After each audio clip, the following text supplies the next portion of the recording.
Good morning, afternoon, evening, wherever you are, and welcome to NerdTube. And the world has gone insane. I'm here with Christine. How you doing?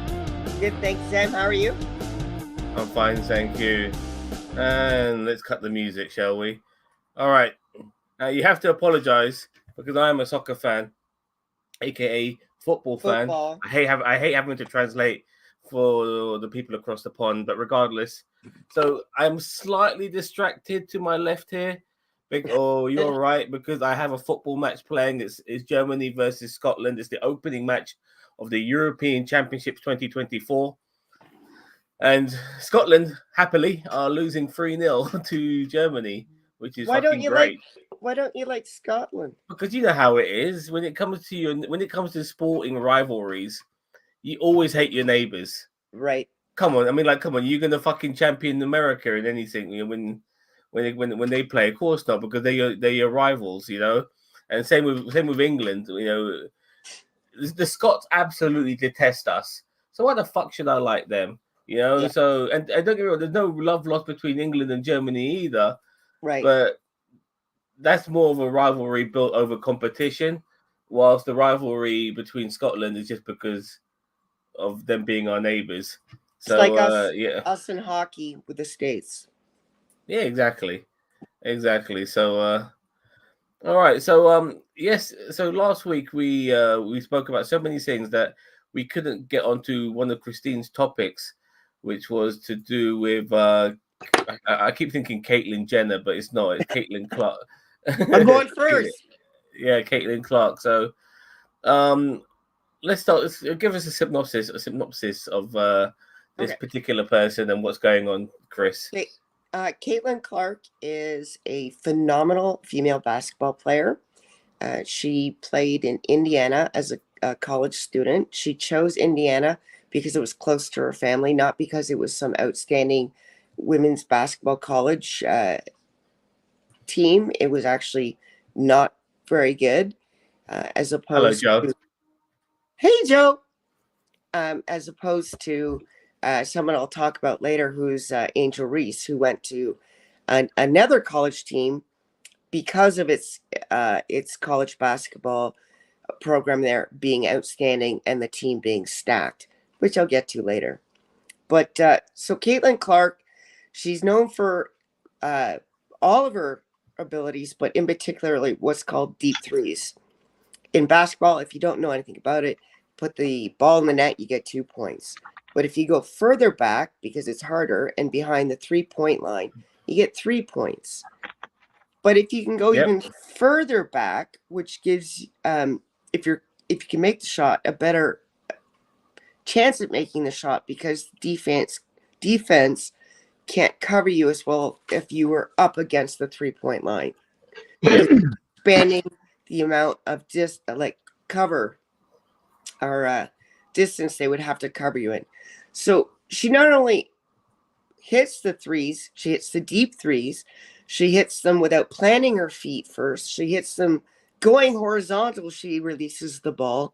There is an NBA star who is known for his three-pointer, says her three-point release is quicker than mine. She's fantastic. She's phenomenal.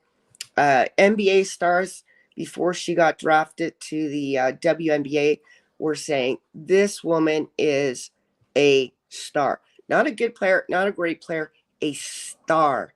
And she's going to bring the much-needed spotlight to the WNBA that they need. Because if you're not aware, the WNBA has been around for 28 years and has never made a dime.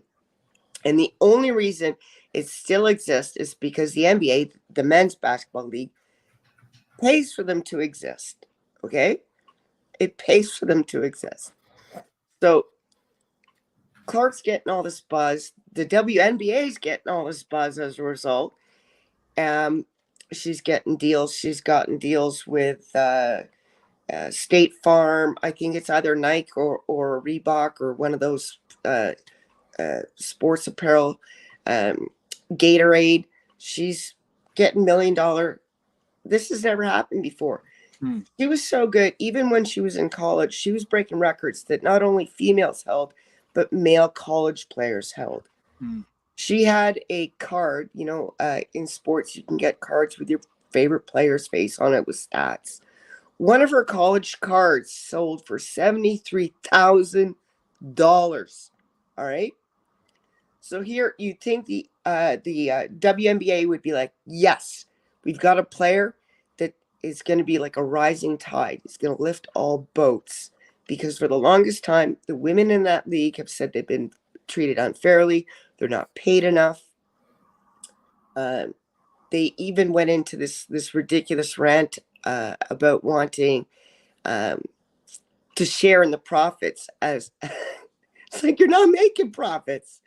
You don't go off that to get your salary, because you'll lose. So she gets drafted. She's the number 1 draft pick. Of course, if you don't know about sports, the team from the year previous that places last in that league gets to pick first. So she gets picked to the shittiest team. That's just how it is, right? I believe there's 10 teams in that league, and they're called the Fever. And does anyone expect her to come in and bring the Fever to the championship? No. We'll get to that later. But what they are expecting, this is current players and former players, is that she's going to fail completely.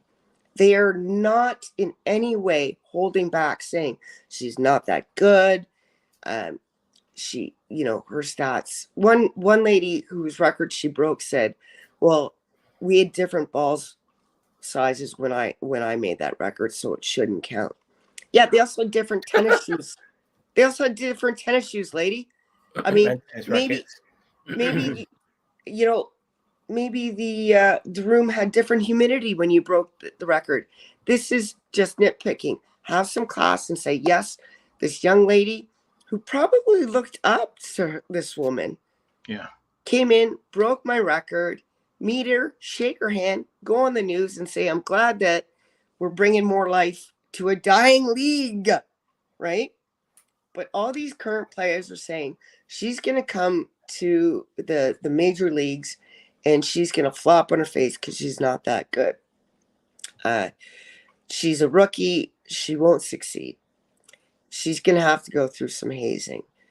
Does Clark sweat it? Does she complain? She says, no.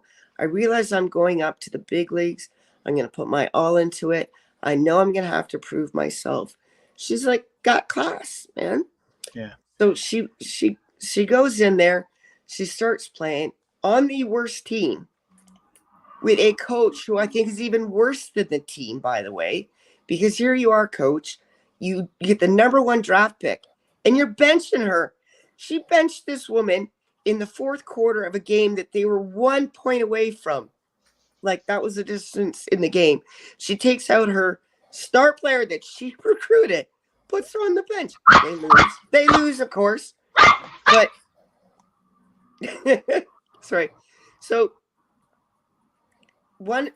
if not 99% of these players are saying she sucks, she's not that good, including someone that I have to briefly introduce right now, and that's Angel Reese. So if you could put up the picture of Caitlin Clark and Angel Reese. Caitlin Clark is in the Iowa 22 shirt. Reese is number 10. I can't remember the college team she played on, but that's it. It looks like Lakers, like a Lakers color. I'm not sure if it is. It does.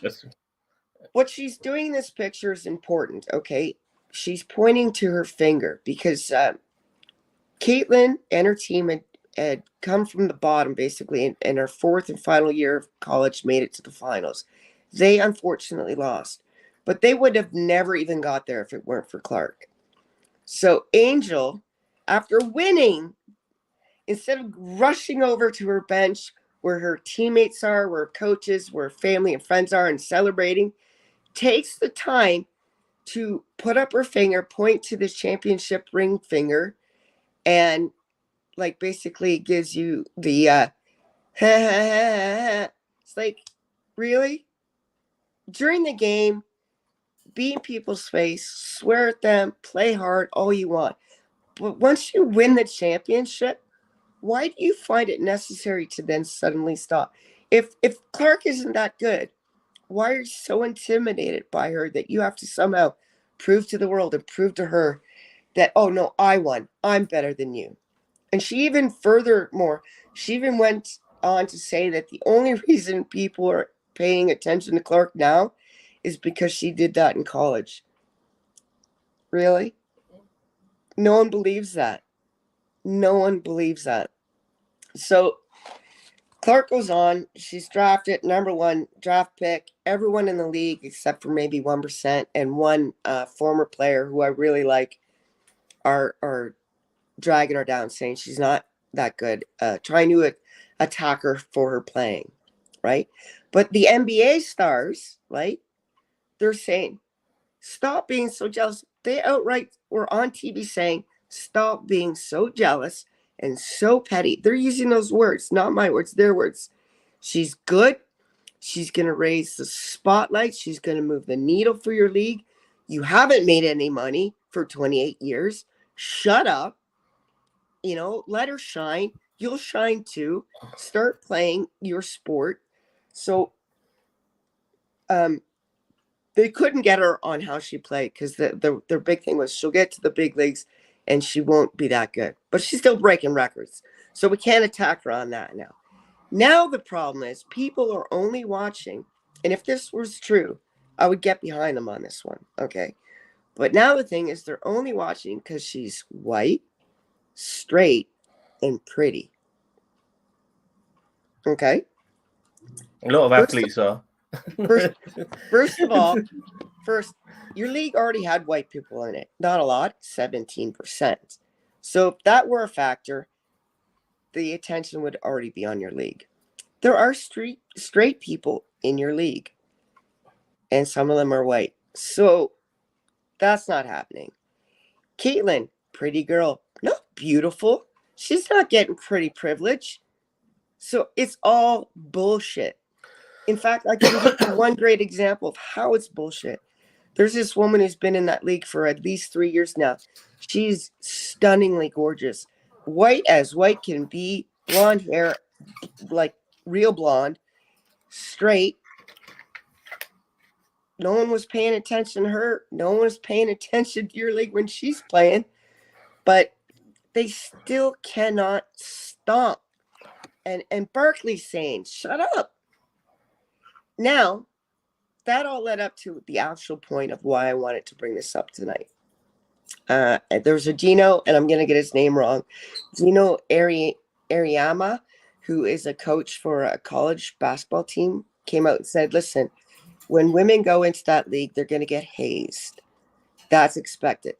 But they're targeting her, and not just targeting her, but targeting it to her to either force her to leave and go to overseas and play there, or to injure her so she can't play anymore. That's disgusting. So,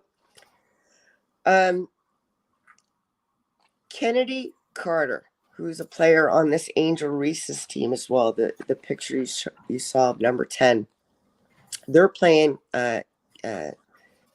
Clark's team. Ball is not in play. Remember, I'm all for aggressive play. You want me to show you that clip? Yes. Okay. As I'm showing that clip, I've got a couple of things to ask Chris. Like, do you think somehow that all of this controversy has actually put a spotlight on the Women's Basketball Association because it's all controversial and she is good and everyone's hating on her? It's kind of brought a spotlight on it, regardless whether they were hating on her or not. Would you agree? There would have been a positive spotlight, and I'll tell you about the stats and increased viewership. But now that this negative spotlight, people are threatening to boycott. People are already leaving, so it's not good. Okay. So down in the bottom right-hand corner, you'll see it happen. Well, see, one thing I'd like to know before you start, I just want to know why they're keeping her off the Olympic team. Oh, yeah, me too. That's a whole other thing, Joe. I know. I wanted to build up to that. This is like baby steps because it's such a huge thing. You can't bite it off in one go, man. All right, let's hope we don't get copyrighted for this. Let's rock and roll. Mabry doubled off to Carter. Her jumper is good. Ball's not in Kennedy play. Ball's Carter not in play. now with Oh, 12 walks up. points yeah. off the bench. Did you see that shit? Knocks her down. Sorry, I just need to quickly just to show that again. Like Yeah. this is like in English in other sports, you'd be sent off for this because you're attacking somebody off the ball. You'd You be know, a like 5-game suspension, Kennedy Look at that, Carter bam. now with 12 points off the bench. right? And Okay, stop it for a second. and, Okay, and if I could just add one more thing, like especially in soccer, like if you are a great player and people know that about you and they try to fuck you over, you're only going to prove how great you are by being targeted because great players are used to that. Yeah. And same with this Caitlin Clark. I mean, if you're targeting her, you're acknowledging her. You're acknowledging that she's fantastic. Yeah. And you're only going to bring it out of her because people like that are great because they are great against controversy and having the pressure put on them and everything. Anyway, I'm sorry for stopping your flow. I apologize. no, it's okay. I love questions and joining in, but it's so delusional. She's not that good, but every action that you're doing proves that you don't even believe that. Right. At the end of the night, when you put your head on the pillow, sweethearts, you thought, oh, can I change my abilities with Caitlin Clark's? Would I do it? Yes, you would. Well, In the a other thing too second. about it is, if she's not just for sake of argument, you want to play devil's advocate. Okay, fine, she's not that good. Why are you making this a big deal about her? Then why are you going after her? Why are you paying attention to her? Ignore her if she's not that good, and she go away, right? I mean, at the end of the day, things are only get attention because you give them attention, and that's why it's like it's kind of like all the people hating on Taylor Swift, right? It's the same damn thing. You know, it's like, well, yeah, she's not that good. We hate her, but we're fucking obsessed with her. Yeah. Leave this up. See how her player walks over to her? This is her own teammate. Oh, sorry. He- It he didn't show it. giggles. which was called. The question is, What? will they call it unnecessary? She also Kennedy Carter. says fucking bitch. I think that's going to be a flagrant. There's Stop another. for a second. Stop. Yeah. Stop. So normally It was- this would be a gross foul and possibly 5-game suspension. They called it a foul. The girl didn't even leave the court. Her teammate walks up to her, giggles, and kind of helps her up. I can show that right With now. 12 points off the bench. Saunters, kind of help you up. That giggle, honestly, that giggle could be like she's laughing at maybe the person pushing her because she knows Caitlin Clark's good and she's still helping Caitlin Clark up, and trying to maybe lighten the situation. It could be, like it's very hard to interpret that. Okay, fair enough. All right, I hope you do. I'm glad you're positive. I'm glad you're a positive person, but there's receipts, man. There's more receipts. Fair enough. So, Caitlin Clark doing really well. She's breaking all these records, but it is obvious even to the least versed basketball fan that her own teammates aren't even guarding her. But if you don't want to take my word for it, there's a retired player that she came out and did an interview, a former Fever player who's named Angel as well. Forget her last name. I wish I knew it. Said, your teammates are screwing you over. They are purposely not guarding you to the point where they would rather lose than have you score points. That is sad and pathetic. And if anyone's watching me, bring me back. I'll guard her. And then she commented on this. She said, if someone hit my teammate like that, even if they were a friend of mine and we went to dinner after games, I'd be up in that bitch's face. Because you don't do that. You don't do that to my teammate. So this girl doesn't get off the court. A day or two goes by. The coach releases a statement saying, we've sit down Kennedy. We've had a chat with her. We've told her this is not how we play. She realizes what she did was wrong. Because right after the game, she was interviewed by the press, where she slouched back in her chair, hands across her chest, like she was sucking on a lemon. and they asked her about what happened. Now, she could have just said, it was a hot moment. I was frustrated. Maybe I thought she elbowed me earlier in the game. She could have fessed up and said, you know what? I was just angry. I shouldn't have done it. Right? But she's like, don't want to talk about her. Like, what? Okay, so the coach sits her down, apparently, releases a statement saying, I talked to her. Then a couple days later, the press get her again, and they're like, so are you going to talk about this? And she's like, that's just the way the game is. If you can't handle it, go somewhere else. I don't need a person like her playing. She's not that great, blah, blah, blah. I'm paraphrasing. But so she just said she plays hot, right? She's aggressive. Then she switches to, don't judge me on just one clip. But you just said you played like that. Right. But okay, honey. Okay, Kennedy, I won't judge you on just one clip. Let's take a look at your whole career. First year, 4 years ago, she played in the Women's Basketball League.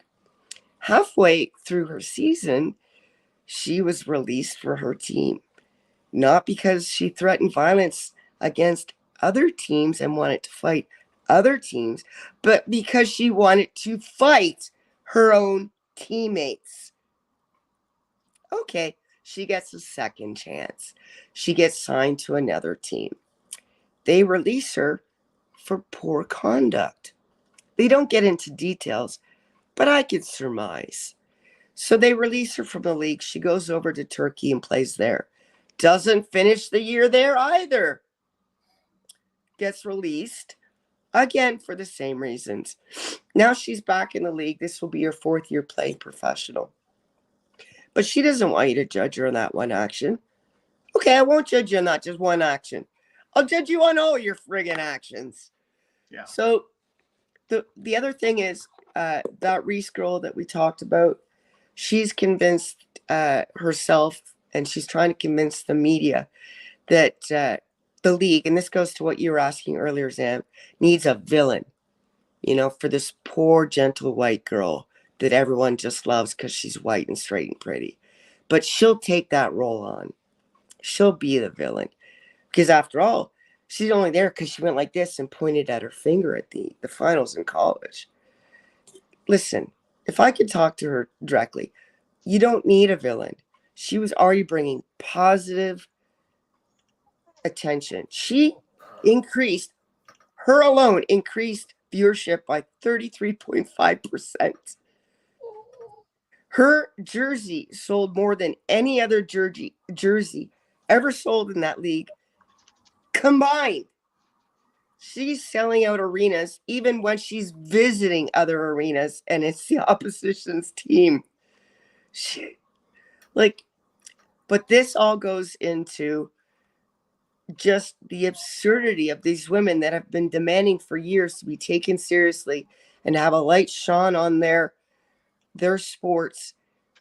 And then when it comes, taking a gun and shooting themselves in the foot. I don't know who's around them, what bubble they're living in, but someone's got to burst it. Someone close to them has to sit them down and have an honest talk with them. Because I see no reason why this league shouldn't have attention. It's a great sport. All right? You need someone who throws 3-pointers in this sport because no one's dunking. And that's because it's not just a sport at this level. It's a entertainment as well. So you need some jazz. So if you're not going to dunk, get these deep 3-pointers, you're going to have more people watching.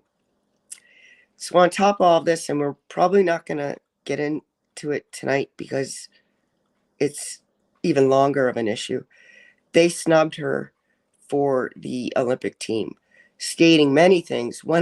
I'll just go into one of them, was no rookie has ever made the team. Lies. Two have made the team. Sorry. Jesus Christ, I've never heard anything so stupid in my life. Like in so many sports, when it comes to your national team, you've got wonder kids playing in your fucking sport. People who are young, but they're so much better than the other young kids. They're good enough to play with the fucking adults. And that happens every generation. You got one or two like that. And the fact you're going to ignore this person who's getting all all the plaudits. And this is what annoys me the most, because there's competitiveness and there's jealousy. And right now, jealousy is way more rampant than the competitiveness. You know, you need to be competitive. And a lot of these women in the basketball league are not doing that. They're too busy hating on someone who they know is better than trying to prove to everyone else they're better, and acknowledging that this person's better by constantly focusing on that person all the bloody time instead of improving on their own game and putting the spotlight on yourself. Ridiculous. And this is detrimental to women's sports, in my opinion. There's only one women's sport that really stands out. I can't think if you can name me another one, let me know. But it's tennis. You know, you have women's sports and other things, obviously in athletics and stuff like that. But when it comes to acknowledgement in sport, it is tennis. And obviously, money. And viewership. Exactly, and there's an opportunity now to put more women's sports on the map, because soccer's obviously getting quite popular now. Because you know, and now you have an opportunity here with basketball, and these other female basketball players are fucking blowing it and making it look like a reality TV show, and it's really sad. And they're blowing it for themselves, because she could just leave. She could technically go to Europe and make more money, because they're capped. They're capped in this league. They're capped because they don't make money. And the NBA said, we're not going to just spend your pockets so you can make millions. No, right. You got to provide a product and start showing us. We're not going to give you a shit ton of money every year. You've already wasted over $250 million of ours. So anyway, yeah, she didn't make the team. Again, I want to save that for another time, because there's just so many factors surrounding that. But I would love it if I asked you earlier if you could I got that clip. I'm just going to read some comments here, because I don't want to leave some of the people out. So we'll start off with this one from Daniel Vance. Caitlin has been clear she's okay with the decision, doesn't want her name used for hatred. She'll make the next 3 Olympic teams without question. Yeah, I'm sure she's obviously playing the high road card without a doubt. I think deep inside though, she's obviously upset about it, but she's putting on a brave face. I would be. I mean, if you know you're the best player, and somehow you're being ignored, and then you would have an issue with that. Daniel, if you look at every interview she's ever done, she's been nothing but polite and diplomatic. She's bringing attention the same with Angel Reese. Who the fuck's that? No, she's not. Angel Reese is a good player, but Angel Reese is a thumb-sucking, jealous little bitch. Nice. All right.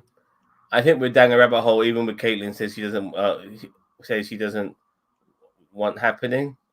She doesn't want her name used for hateful conversation. If she's okay with the decision, yeah, I guess that. But it's very, but we can't help but talk about it, Daniel. It's so just how it is. We're supposed to let the other 138 players, all the other coaches, the owners of this league, fuck her over. You know what? She's just being diplomatic, because if she steps 1 inch out of line, she's already a target. They're going to come down like a ton of bricks on her. So she's got to be she's walking on eggshells. So she might say that. I don't believe it. Look, in my opinion, I think the fact that because she's and not her in particular, but what it's weird the way she herself as an individual is not controversial, but somehow there's controversy around her because of her. And I think maybe the Olympic team are worried that it's going to just bring a negative spotlight by adding her in. And obviously that's a stupid mindset to have in the first place, but I don't agree with it. But it's the only thing I can think why they didn't bring her on the team. That's the only thing. There's a list, and okay, fair enough. You'll see. Oh my God. Caitlin will have the last laugh. Yeah, I agree. Yes. Eventually, you can't acknowledge talent. So you can't not acknowledge talent. I mean, can't ignore it. You can't ignore it. I got one thing to show you. You want me to show you that clip? Yeah. This is just let me say. This is back when I think she's still in college, and people were saying she was overrated. So a bunch of frat boys showed up to one of her games. Go ahead. She's gorgeous, by the way. Anyway, regardless, let's go.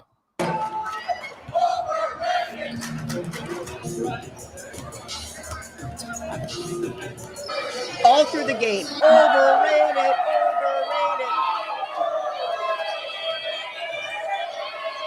Deep three. Oh! Sorry, they just let her walk and take that fucking free. That was just amazing. Because normally people can't shoot from there. She's well behind the 3-point line. They're thinking she's gonna rush in. They're setting up for defense. So I have to show it in snippets. Okay, look at these guys. Look at them. Uh-oh. Back to your fucking fraternity, boys. Yeah. Yeah. And she did that throughout the whole game. Poof, poof, poof. Let's try here.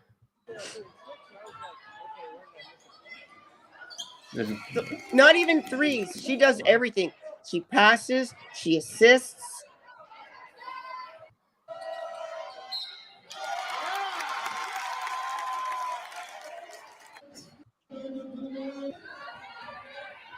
How casual she is. I love it. Hey guys, I gotta drop. We're going to dinner. Okay, mate. Sorry, Joe. I took up all the time. That's all right. See you next time. Bye, Joe. See you later, mate. Okay, sorry. I can only well, I don't want to get copyrighted. I'm only showing you snippets. Boom. Way back from the 3-pointer. She's almost at the center. Yeah. The whole game. This is just her. This is her throughout the whole game. Boom, boom, boom. Oh, behind the back. Love it. You see that? Passes. I want to see those fucking frat boys again. Well behind the 3-pointer. Oh, she missed one. She got pushed. She's fouled. And so she gets 3 shots, yeah? 2 shots. 2 shots. Oh yeah, because 2, yeah.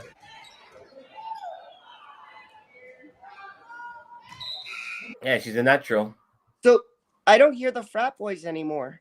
Because I know you couldn't show the whole thing because we'd get copyrighted. But the whole first part of the game, they're screaming, clapping, overrated, during her warm-up, during the first part of the game. And slowly they get quieter and quieter. If you can watch, guys, if you can go watch that clip by yourselves, it's hilarious. Because the cameraman shows her dunk, or not dunk, get a ball in, pans to her, pans to the guys, the whole game. Let me quickly. I've shown this clip before. I'm going to show it again. Yeah. This is to do with football now. Now, unfortunately, there are people outside of the United Kingdom who still make monkey noises and chants to players who are not even they might even not be black, but they're black enough as far as they're concerned. And there's one player called Hulk, and he used to play in the Russian football league. He played for Arsenal as well for a bit. But here he is silencing, as it says here, silencing the racist monkey chants. Hold on, have I got it up on the screen? Yeah. Silencing the racist monkey chants by scoring this banger will forever be a beautiful thing. Here we go. Here he is, number 12 on our near side. The guy in the blue. I hear them. The guy in the blue. Yeah. Got it. And then boom. Goes around 2 guys. And the monkey chants are gone. Where are the monkey chants now? I know. Yeah. This is what you do. This is what fans, they're so stupid. This is why football fans are so fucking stupid, yeah, because what they keep doing is that by shitting on the good players, you are just making them play better, because all they want to do is shove it down your throat. So often, people like David Beckham would get it all the time. People forget how great of a football player David Beckham was. Yes, he's a pretty boy. Yes, he likes to wear fashionable clothing and hang around with famous people and shit like that. But he was also good. Really good. He was a fucking good player. And he would get shit all the time. People calling him a faggot and all of these sort of things. And then he would play amazing football matches and he would just be giving it like this, like Hulk Hogan, to the fans. Yeah, let me hear you now, motherfuckers. You can't say shit, can you? You know, so yeah, it's just very frustrating. Like these people, they just don't know any better. If you never shit on a crap player because you know they're crap. You only shit on a good player, and all you're doing is making them have a good game. Yeah, she's cooking. Yeah, you're damn right, boss man. She definitely is.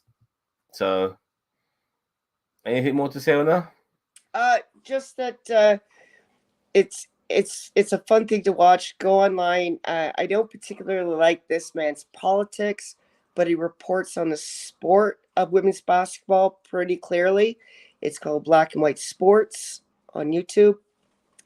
And I think we'll cover the Olympics team maybe next week because it's in depth. There's a lot. Okay. So before we get on to my tickety talks and stuff like that, I have two things to talk about. First one, I think will be a little bit funny, and that is to do with our Prime Minister, the man who is leading this country. Now, he was recently interviewed, and he wants to talk about how he wasn't privileged and all of that. Hey, Gary. Right. Hey, Gary. You calling us from the void or something, mate? No, just I couldn't be bothered to turn my phone on, so I thought I I'd haven't seen you in so long. It's so good to see you. Hello. Good. Hey. Well, I'll just bring up Rishi Sunak, and I'm going to read an article about him. Okay. But Rishi Sunak, he went on TV to basically talk about how he wasn't so privileged and how he grew up really hard and all of this sort of stuff, just to try and relate to the common man, which is amazing how common people will vote fucking Tory because they are not the common people party. So one of the things he said is that he found it hard growing up because he didn't have stuff like Sky TV. I'm not sure if you know what Sky TV is. Yeah. Oh my God, the chipmunk's here. Shit. I don't know if I'll come over. Sorry. Bring it in. He's gone. Okay. And yeah, he doesn't have Sky TV now. Like Sky TV is basically like a version of cable, from that part of the world, and that's how he's basically determining privilege and having it being brought up really hard and all of this sort of stuff. Hard is food insecurity. Yeah, not having food on the table is difficult. Now, before I ever start reading this article, because it'll explain it in better detail than I will. Anybody got anything to say about this? The memes have been incredible. Like, the one I saw was like him as ET with the tagline of "Only Terrestrial." that was a genius. I want to see that one. That is so good. I don't get it. I'm sorry. Right. So we have our main channels, which is the terrestrial ones, and then we have satellite, which is Sky. So right. It's because he was trying to connect with the voters, and because he's an absolute idiot and doesn't understand like you can say, well, both my parents worked, like they're both working class, blah blah blah, and they gave me what they could, which would have been much more successful. That's what he said, and so he just really went, "Oh, I went without. What did you go without?" And he's not afraid to. He went Sky Television. I was like, dude, there's people in this world, especially when you're younger and even more now, who have to do without food. Yeah, I know. Yeah. I just didn't know the alien part. Yeah, exactly. Yeah, have to do ET extraterrestrial, only terrestrial. Yeah, I get it. It's very good actually. I saw the one I saw was oh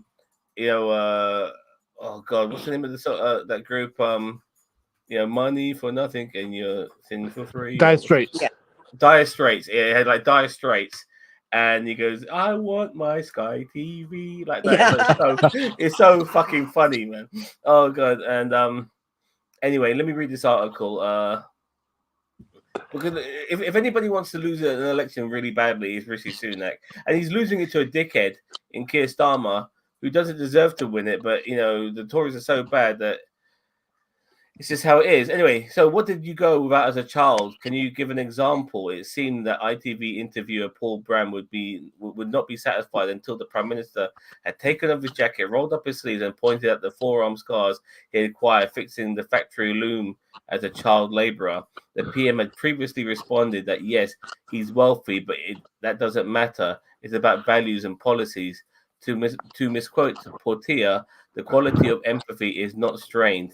It appeared to be a manful stand against the American import of backstory politics, in which public figures scramble around for evidence.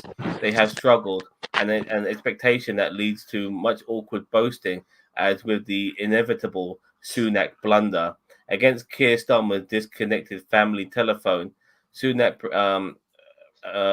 said, famously, Sky TV was something that we never had growing up. Actually, it was a lame claim to poverty, but now those who seem able to find hidden meaning behind the Prime Minister's every word and deed are flipping his answers on its head.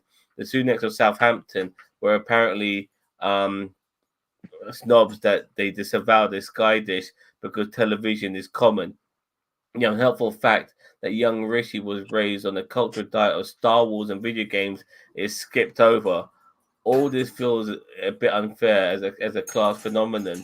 The Prime Minister is a nebula of contradictions. First, he was a child of immigrants who scaled the English class system, working in the NHS, owning a small business before establishing themselves in comfort.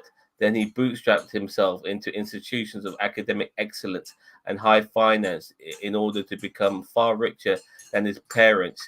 Yet this is all a bit too cliched, and worse perhaps, in British high society, much of his current wealth comes from his wife's side of the family, which is about as embarrassing as an upstart path as you can take.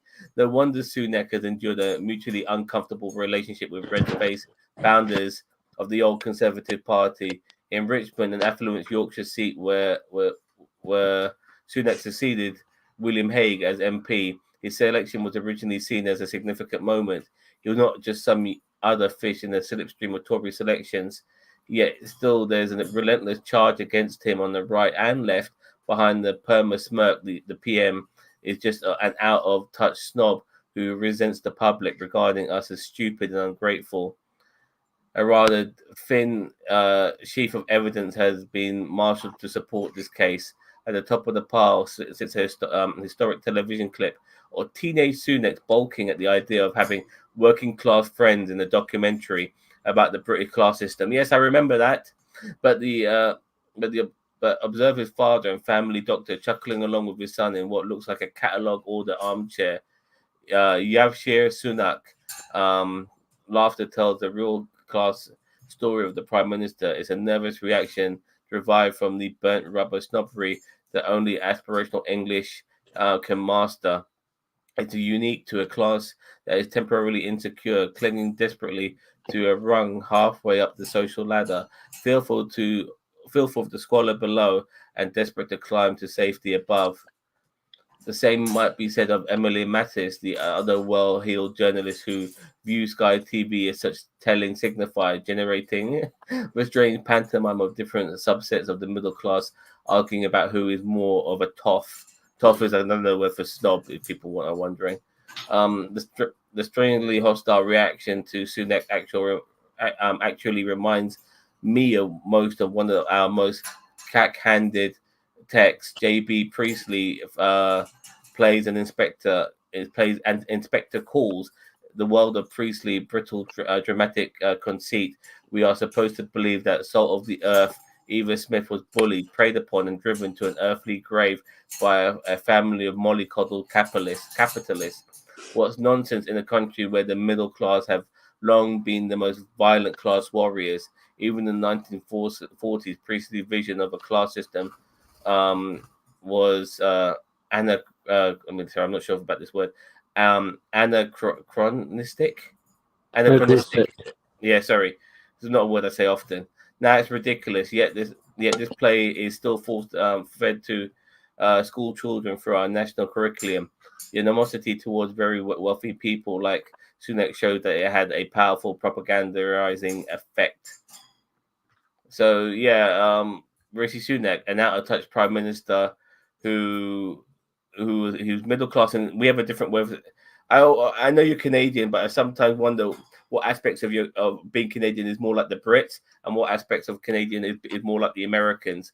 So in America, you do have like lower class, middle class, and upper class, and people think that people who live in suburban households are middle class. Well, middle class here in the UK are looked upon as a little bit more wealthier than that. They're more like white collar workers here in the UK, how we describe middle class. But well, that's the truth. Actually, a lot of people in the lower classes think they're middle class, but when you look at your income, I'm not saying class like a person, your character, but financially. Yeah, exactly. So, like, but one thing on Rishi Sunak, I mean, it just like these guys, they're in such a bubble, you know, they really are. At least with Keir Starmer, and I don't like defending him, but you know, he's brought up from a blue collar lifestyle because his dad was a factory worker, and it's funny in a way because somehow the snobs on the conservative snobs actually laugh at him because they laugh about his dad being a factory worker. Like, why? I have no idea. But if anything, that's just going to help Keir Starmer when it comes to eventually becoming our prime minister, which is guaranteed. And there's Sunak saying, you know what, I didn't have fucking Sky TV growing up. You know, I had it really tough. It's like, and it's really obvious that he didn't have it because his parents, like you said, they thought it was, you know, beneath them to watch TV. They were book people. They were learning. Yeah, exactly. And so he's just very, he's very much not a man of the people, and rightfully he's been ridiculed. And you know his time as our prime minister will almost be done because he was never voted by the British public. We didn't want him there. You know, same with his predecessor in oh my Liz god, Truss. her name was Liz Truss. Thank you, boss man.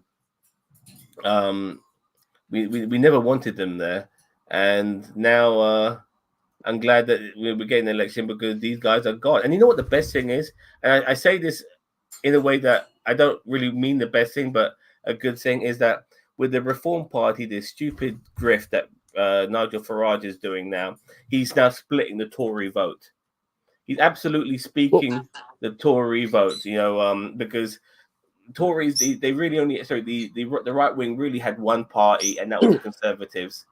But now with Nigel Farage, you know, Mr. Pickney here, best mate, he's splitting the Tory vote. Talking about the man of people, I'm here. Hello, lady. Just finished watching Star Trek 3 at the cinema. I hope you enjoyed it.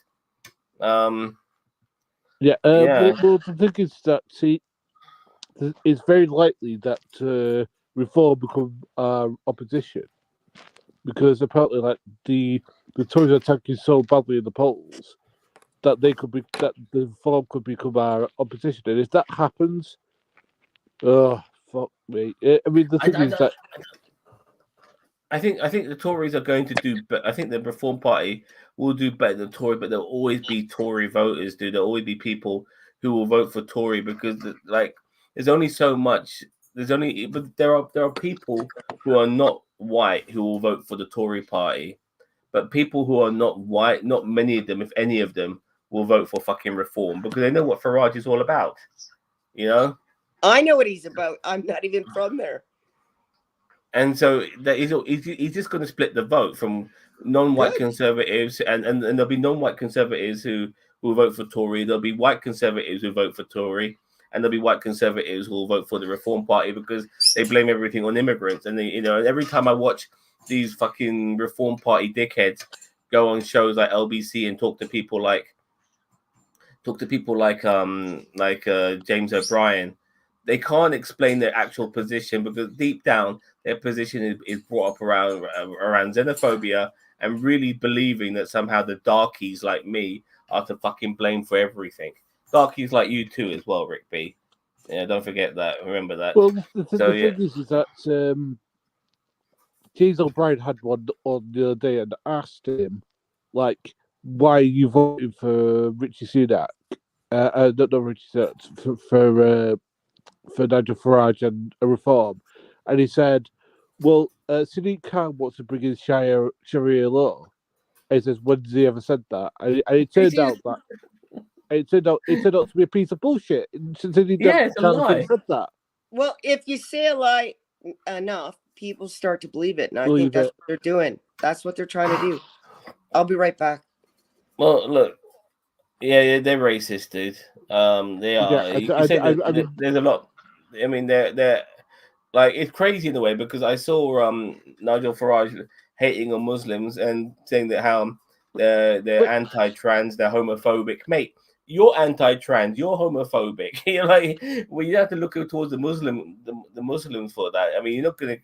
You might get a few fucking stupid people within the LGBTQ community who will vote for you because of that, but there's always going to be a few, and you're voting for a grifter in Nigel Farage simply because he himself has admitted that Brexit didn't work, so he spearheaded something that didn't work. That didn't work, and then also made sure that he got himself EU citizenship because of his wife being German.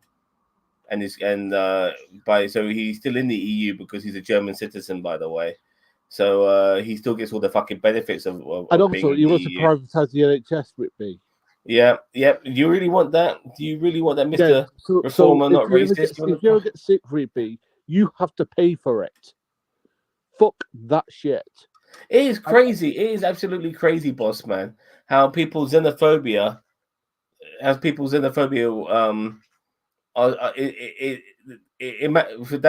matters so much to them that they're willing to have the NHS destroyed by this fucking charlatan in Nigel Farage. And it annoys me as well, because I look at people like Nigel Farage, like Donald Trump, like, mate, you've done so many bad things, and yet you have not once been faced the consequences of these bad things.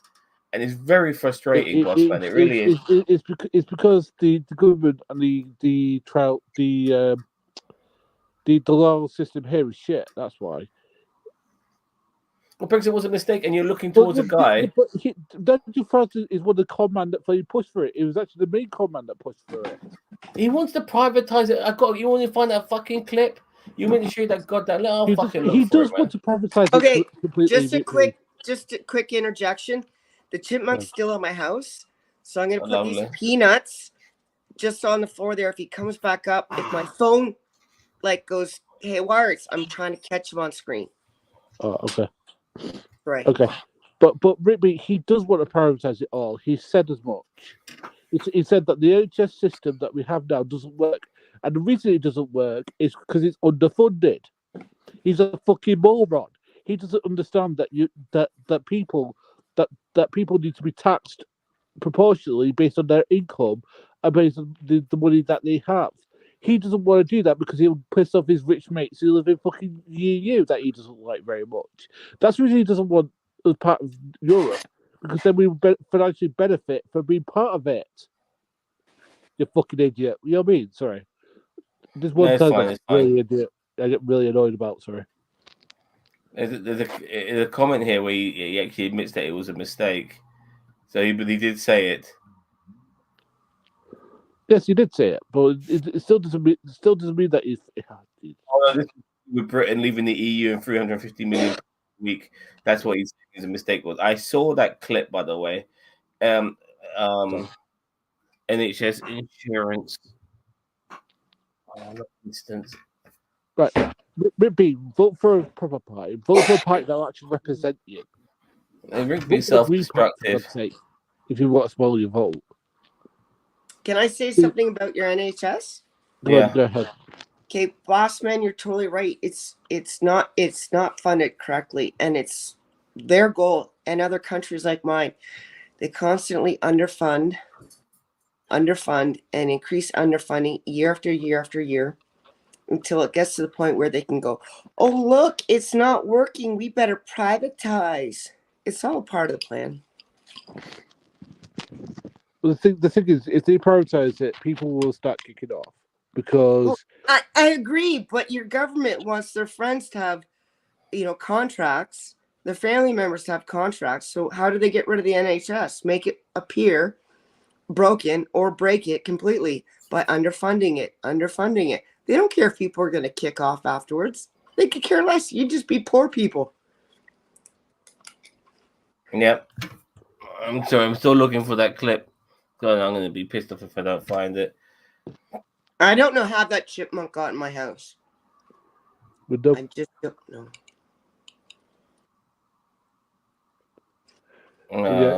But again, like the thing is that we all know that the Tory party is going to get absolutely wiped off the map in a general election. It's going to happen. It's not if or but if it's going to happen. It is going to happen. Well, that's why you should be thankful that Farage is splitting the vote. I think that's awesome. No, because he could become the opposition, so that could make him potentially the leader of the prime minister of this country. And if he enacts half of the stuff that he wants, we're gonna have a very, very, very dark time here.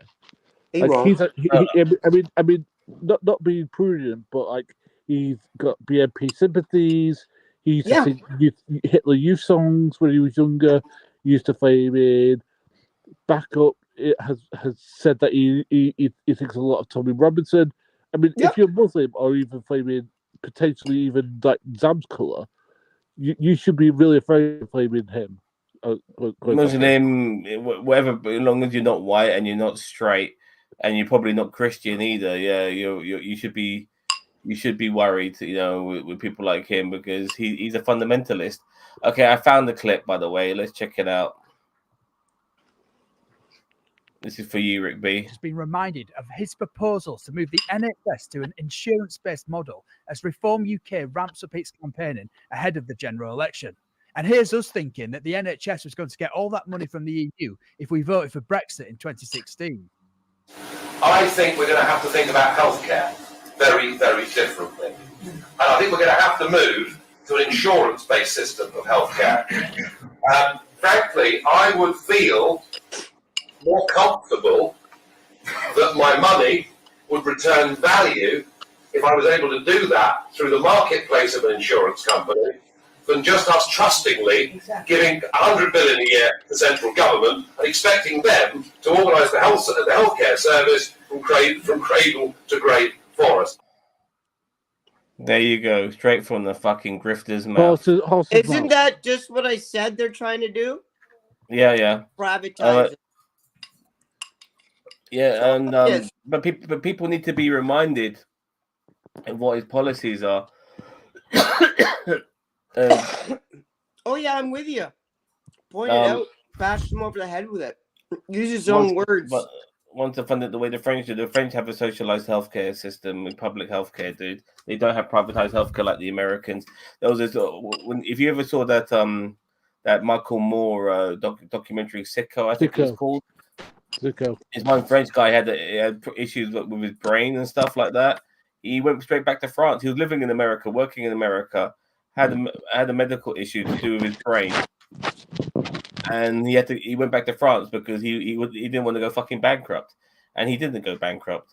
Did you finally quit smoking, Christine? Not seen that big bag of smokes in quite a while. Congrats if so. No, sorry. No. She was just smoking a moment ago. Yeah, but, she had a fat reefer on her just now. If I had been in the States after I broke my back, I would literally still have a broken back. I'd most likely be homeless and a drug addict. That's if I lived in the States, but I live in Canada. Rick B said he won't be in power anyway. It's not the point, though, is it?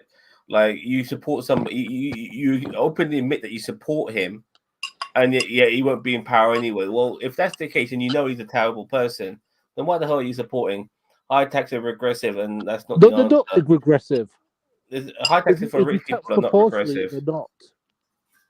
And look, there's more to, honestly. You look at countries like the Scandinavian system. There's nothing regressive there. They have high taxes, and they are some of the most happiest people in the world. Explain that. There's lots of things supporting. Listen, there could be lots of everything supporting, but not enough to warrant me thinking all of a sudden that other races are going to be supporting a bunch of fucking racist cunts like the Reform Party. You're always going to get a few dickheads in every group. You got Black Republican for fuck's sake, Latino Republican for fuck's sake. Once these motherfuckers start realizing their support, and gay Republicans.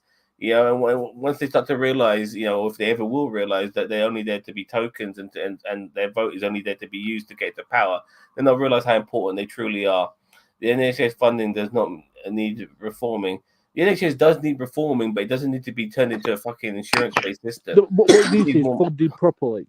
Yeah, exactly. That is it. That is basically Exactly. it. Tax the rich, make it proportional. You'll be able to fix it. Because be right. When Labour were in charge, whatever problems we have with Tony Blair, the NHS was the number one health system in the entire world, the best funded system. Since the Tories have been in, we're not in the top one anymore. It is dropped and dropped and dropped Right-wingers. and dropped every year since they've been in. And they've been in for 14 years. Yeah, right-wingers, fuck by the way, French Rick system. It doesn't work.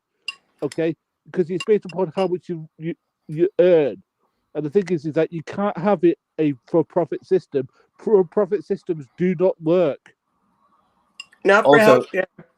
And also, he also mentioned, sorry, let me switch off this. Football is over now. But Germany beat Scotland 4-1. But regarding that clip I showed, he said a US-based system as well. So and you see how bad the Americans have it. They don't have it good. If the American people go on and boast to me, I've had debates with Americans when they're in my cab, going to me, our health system is great. We have people from all over the world coming to get medical treatment. That's because they got fucking money. If you have money, American healthcare is the best. It really is fucking amazing. Only if you got some of this. If you haven't got any of that shit, it's terrible because America is a capitalistic society. It's only about fucking money. Yeah, and the 36 ask people in the future. Ask them if they have a $250,000 to $500,000 just to spend on an emergency surgery. See how good. I'm supposed to be like the thing is that a lot of Americans go bankrupt because they got sick. Yeah. They don't even call an ambulance. 6 million people in the Americans are uninsured, so they don't go to the doctors if they're ill. That is not a system that should be happening in a first world country. Oh, sorry. But by the way, it makes the because those people don't go get it nibbed in the butt. They get worse and worse and worse. End up in the emergency room. Can't pay their bills, so the government covers it. Where do they get that money from? Your taxes. So why not pay a smaller amount of taxes? Everyone gets covered, but these people are paying private insurance companies to cover them, which when push comes to shove, they'll fight you over every penny when you go to collect, by the way, or they'll say, oh, in the small print, you're not covered for that. So yes, exactly. I pay for health insurance, but it's through my taxes. I would guess around 6% of my tax goes to it. I'm certainly not paying the average of $300 to $600 a month Americans do on their private insurance. Not even close. And I had major back surgery. Yep. Where's Gigi? Your man Farage wants it here. Yeah, he does. And sorry, where's Gigi? I just want to quickly get to that. And I'm not going to mention the situation here, but because I don't want to mention it publicly, but we won't be seeing the Ginger Greek hosting this show until after the general elections. All right. And if you guys don't know, he made it public to us, Chris, and I'll let you know after the show. But I know the negatives of the American system. We won't have that here. Look, you're voting for Nigel Farage. You say no. It's weird. I don't understand you, Rick B. You vote for the Reform Party. You tell us to relax that he'll never get into power. So you're acknowledging that he's a terrible person, and yet Nigel Farage at the same time. Yeah, and exactly, and at the same time, you're also saying that we won't have the American healthcare system here when that is something Nigel Farage has been caught saying. So yeah, and he's a liar. He mentioned that Brexit was a failure. He mentioned that we weren't going to get £350 million a week from the into the NHS. Even I knew that. I knew that was bullshit simply because I knew the people who were pushing Brexit, which was Boris Johnson and fucking Nigel Farage, two of the biggest fucking grifters this country has ever known. And one of them, his punishment for being a grifter was to be a fucking prime minister. And the other one could be a fucking prime minister as well, if that's the case. It's ridiculous. Ginger for prime minister. Yeah, I'll take that. I'll take that every day of the fucking week. Both of us are socialists, right? Well, I should really be prime minister. That's the truth. But if I can't do it, Ginger, fine. Right. Exactly. But the thing is that, I don't know, as I said, it's ridiculous. But yeah, like the other thing is like they've been having like other debates about the whole the leaders debates, and as I said, like Keir Starmer is just showing what a complete and total moron he is as well. Like he's because he keeps going about this, that, and the other. The things that we should do is to put the trains, put the famous, all the utilities back into public ownership. That will reduce people's taxes, and it will cost people less money. And it costs government less money to run it. Yep. There you go. Now, no argument here. No argument there. So I want to jump on. There's a couple of comments from Rick B. Then I want to jump on to the next topic. It's about who will be the best opposition to Labour, and they will be better than. It's not about who's opposition to Labour. I mean, for me, if that was the case, it would be the Green Party every day of the fucking weekend. You know what? I'm happy to tell people they're going to be getting my fucking vote. And how is a racist party the best opposition to anyone? I don't know. It's Rick B's mindset, you know. Like I said, he's become a pick me. So what do you expect? Yeah, I don't like Keir either, which is why he's not getting my fucking vote. I do expect the Labour Party to go through, you know. So anyway, on to we're going to go across the pond now, and it's time to talk about riding with Hunter Biden. You know, because because Hunter Biden has been convicted of a gun charge. Now, there are a whole bunch of articles I want to read, but let me quickly explain it to you. Now, you know when you go online and you click on things and you sign up online and terms and conditions, fuck reading them. I'll just click yes and move on. Yeah, we all fucking do that. Yeah. And when it came to Nigel Farage in the brain here. When it came to Hunter Biden and him having to buy a new gun or get a new gun and fill in some forms, he oh come on, buddy. He did the same thing, but one of the things that was in these terms and conditions is that it's drug charges and stuff like that. And obviously Hunter Biden has those things. And because he has those things and he clicked on terms and conditions saying that he didn't, which says that you don't have those things, he's now being charged because of that. Now, this is in America, obviously, where gun laws trump everything. They want fucking, kids and babies and shit like that to have fucking guns. And they probably have no problem with fucking convicted felons and God knows what else having guns. They want to sell guns. And yet now the Republicans, to a degree, are having no issues with this particular gun charge. Can't have guns. No, but they wouldn't mind felons having guns simply because they want to sell guns. But now to a degree, they have no problems with Hunter Biden. Sorry, not Hunter Biden, with maybe ex-drug addicts or whatever having guns because they just want to sell guns, and they obviously with the NRA when it comes to selling guns and stuff like that. But this is the thing now, because this is the problem now for the Republicans. In a way, they don't want situations to be resolved. They want them to keep going. With Hunter Biden now finally convicted, they can't jump on this Hunter Biden shit anymore. They can't use that as an argument anymore because Hunter Biden's being convicted. And so, all right, what are you going to talk about now, motherfuckers? You got your man. Secondly, because Trump has also been convicted of felons, you can't go on about this two-tier justice system. If it's good enough for one, Hunter Biden, who is the son of the current president of the United States, then it should be good enough for the former president of the United States, who's been convicted of 34 fucking felons and has also been previously charged for rape as well of E. Jean Carroll. So he theoretically should also do the time. But that's the situation now because they're almost saying that this has all been a setup to get at Donald Trump by convicting Hunter Biden.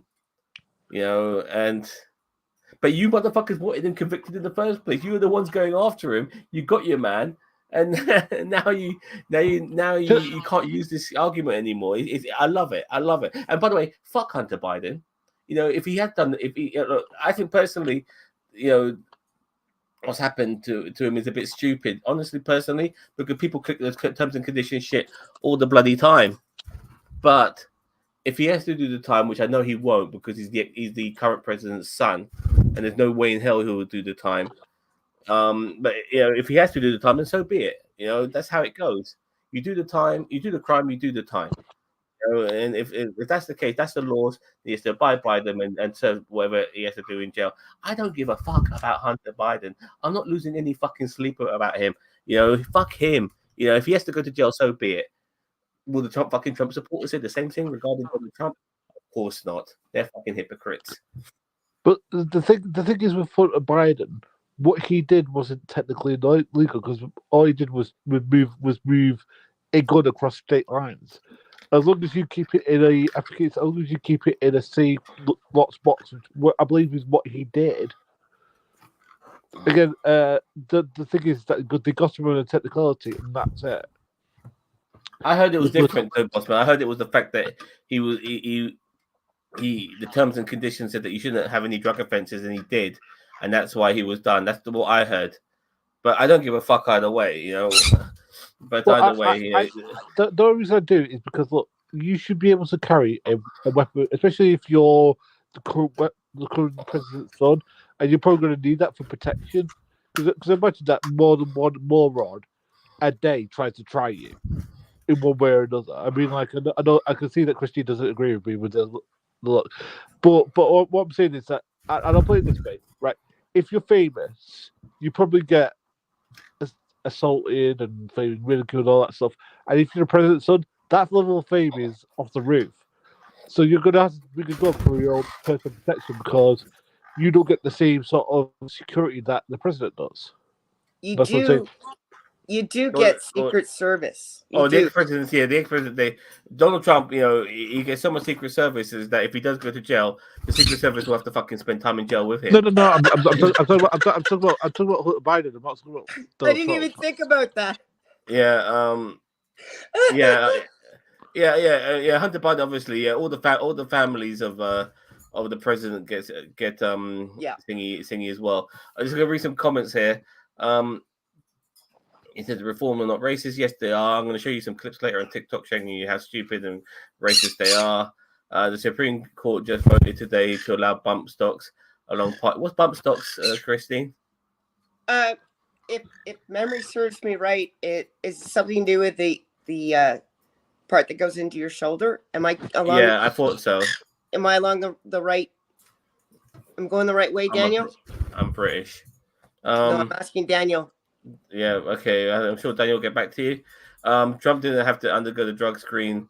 That's all other convicts have to undergo when meeting their parole officer. I mean, if they did, they'll fucking find it higher the fucking kite.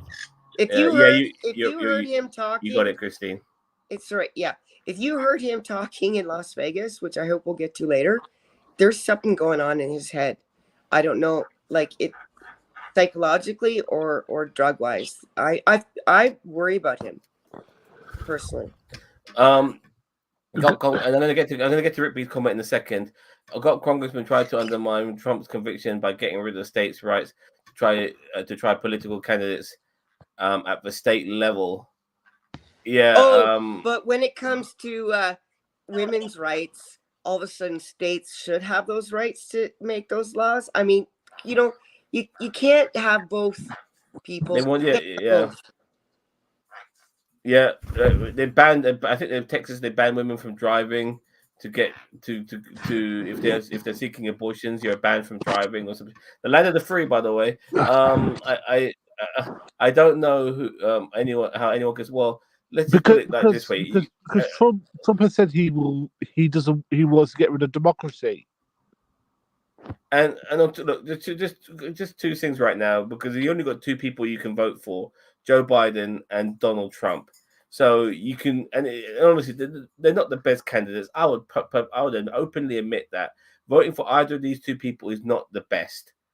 But you have one person who's a convicted felon, 34 felons, I may add, and you've got the other person, and also a convicted rapist as well, and the other person who isn't. Yes, he's not the greatest president, but he's not a convicted felon either. He's not a convicted rapist. So, if honestly, if people have to vote along those lines alone, Rick B, they're not gonna. And if you vote for a rapist, Rick B, what does that say about you, mate? Yeah. You know, what does that say about you? You know, I don't like Biden either, but you know, for all the things you just named, for sure, I would have to vote for Biden because you're only gonna vote for one or two people. But the other reason, just in general for the country's safety, is that Trump said he won't listen to the CIA or FBI, that you know they're out to get him and that they're wrong, and he's smartest than them, you know, basically, and he knows everything about anything. At least Biden will listen a little to his advisors. Yeah, exactly. And Trump will listen to Vladimir Putin. Trump isn't going to end democracy. Okay, if you say so, let's just say he isn't. He's still a rapist and a convicted felon of 34 charges, criminal charges.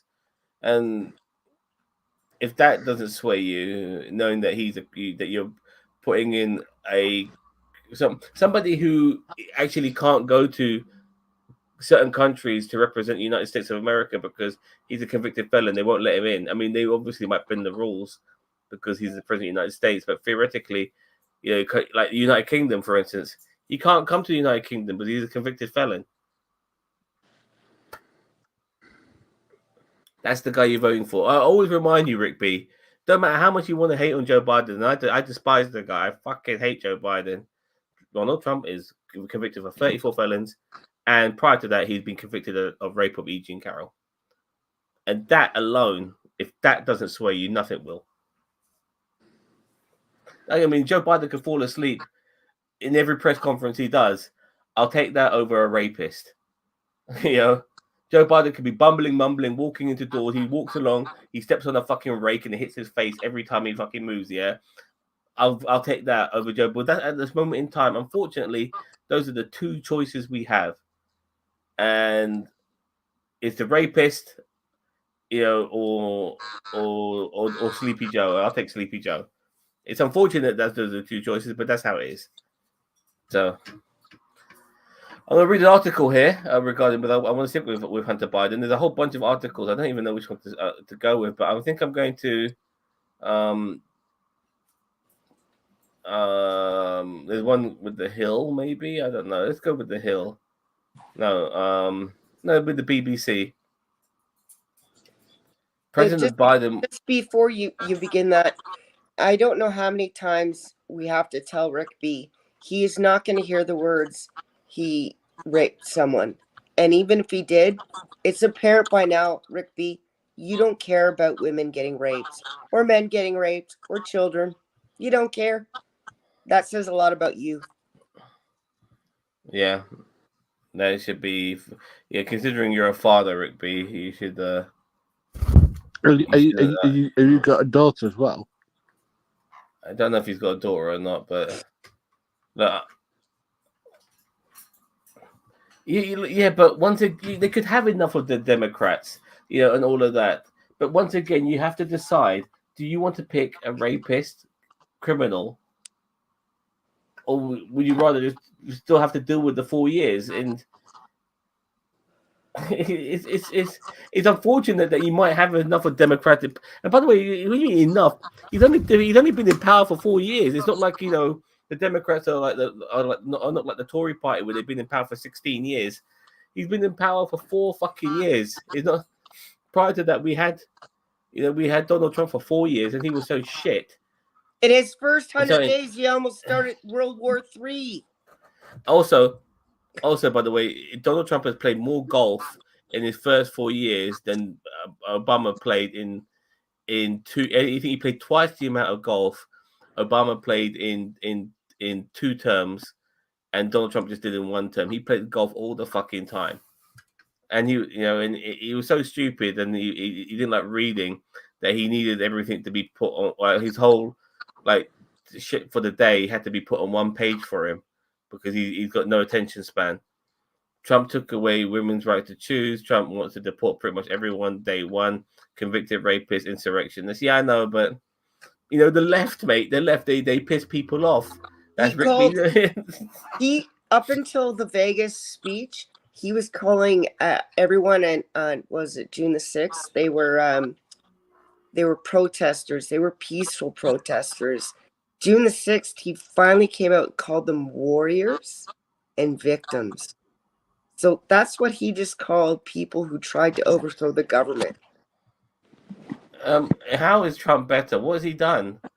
You know, I mean, don't. But by the way, Biden, no, it wasn't that great, by the way. But he helped, you know, return some money back when it came to student loans. You know, his COVID plan was far better. He's done an infrastructure plan as well.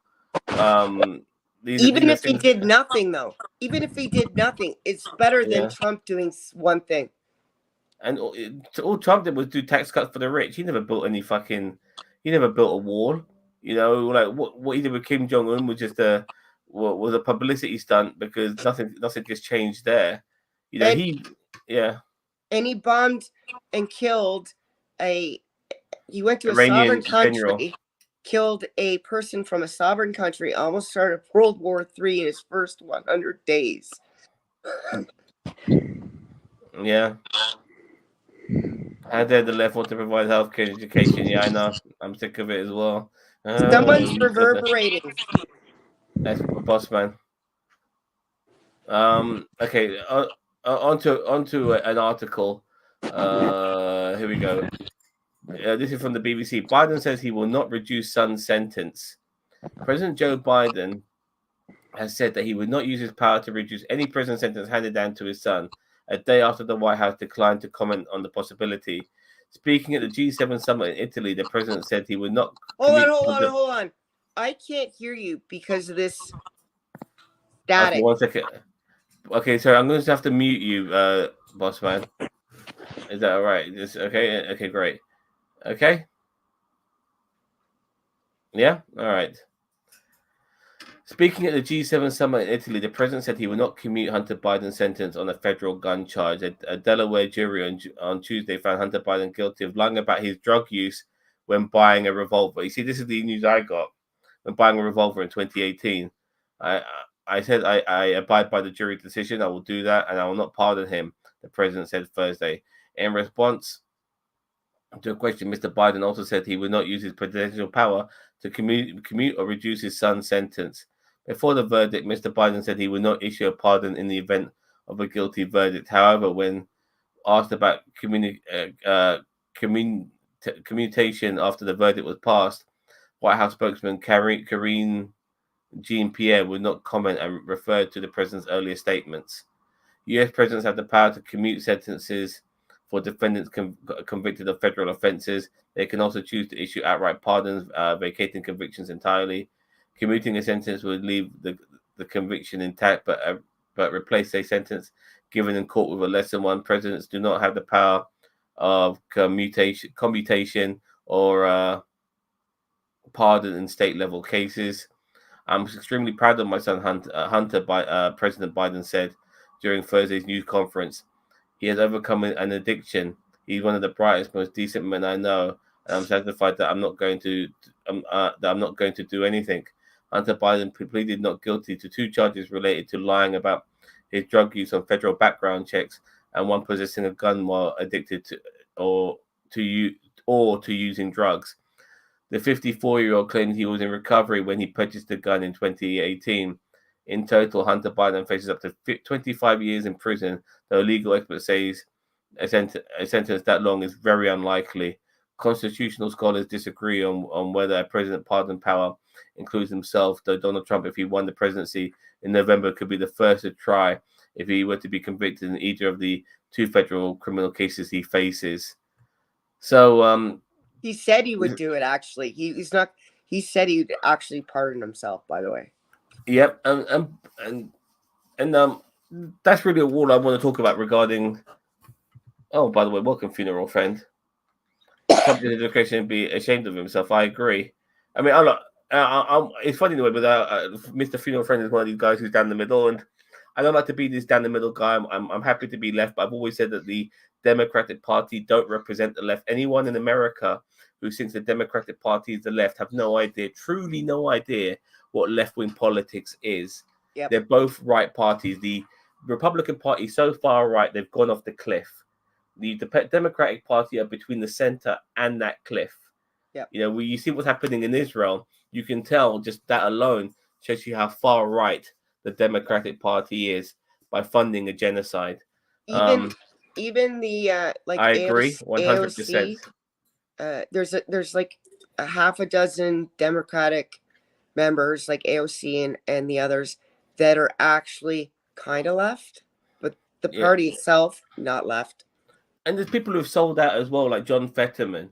John Fetterman was a progressive, a leftist. He's not like that now. He's lucky he's in power. I could not wait until he has to come up for election, because this motherfucker is going to lose his place, because he's not remotely been the man who people voted for. He's lost his fucking marbles. It's beyond fucking ridiculous with this guy. And you have got people who are lefties, like Bernie Sanders, the original, in my opinion. And you mentioned members of the squad as well, for sure. Yeah. And I think Jamal Bowman to Ro Khanna. Those are some of the leftish guys, center left to whatever. But yeah, they are just the standout names, because the Democratic Party consists of more people than just them. And the other ones you don't know about are also part of that party. They're also in Congress, and they stand out a fucking mile. And yeah, they'll never let left-wing politics rule, because if there was a left-wing party and the Democrats were left, America would have a fucking healthcare system by now. But they don't. So they'd have a healthcare system. They'd have. She's very attractive. He's not as annoying. A public school system that worked, because public school system is run on taxes for that area. So if you're in a poor neighborhood, your school's not very good.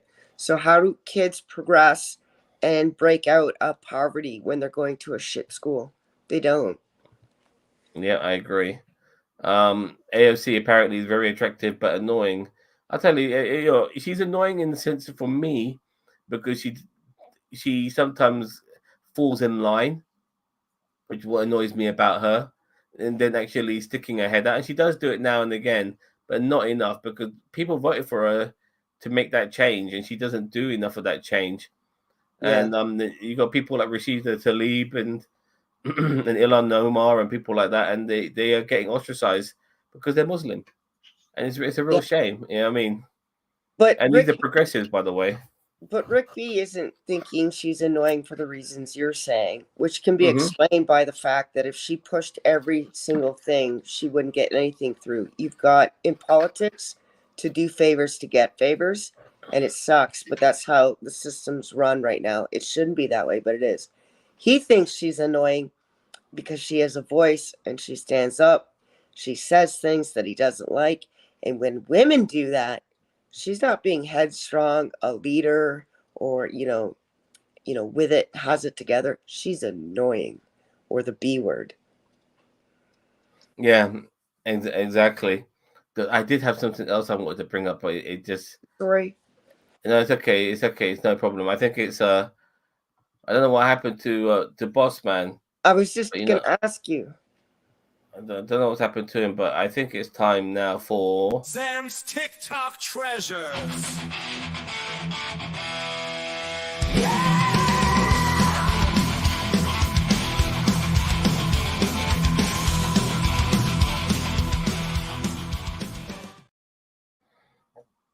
Pardon me, I just burped there. This is obviously Rick B's favorite segment. I just joined TikTok. Yeah, TikTok gets a bad rap. TikTok is fucking awesome. TikTok is really good. I love TikTok. And the funny thing is, and I've tried to explain this to Cheeto as well, because he doesn't use TikTok, is that NerdTube is far more successful on TikTok than we are on on YouTube, we get so much more views on our TikTok channel than we do on our YouTube channel. Hi, TikTok fans. Unfortunately, we're not on TikTok. It's weird in the way when it comes to doing this. I can't figure out a way of how to do this live on both YouTube and TikTok. I'm sure there is a way, but I'm not that way inclined to figure it out. Right now, what we are on is Twitch and Twitter and YouTube. Hi, hi, Twitter. Hi, YouTube fans. So, what we're going to start off with is football. It's a very quick clip. It's racism. Here we have some clips. There's England played Iceland, and by the way, one of my Icelandic cousin gave me some shit because Iceland beat us 1-0. It was a friendly before the Euros. Yeah. And they beat us 1-0 at Wembley at home, in England.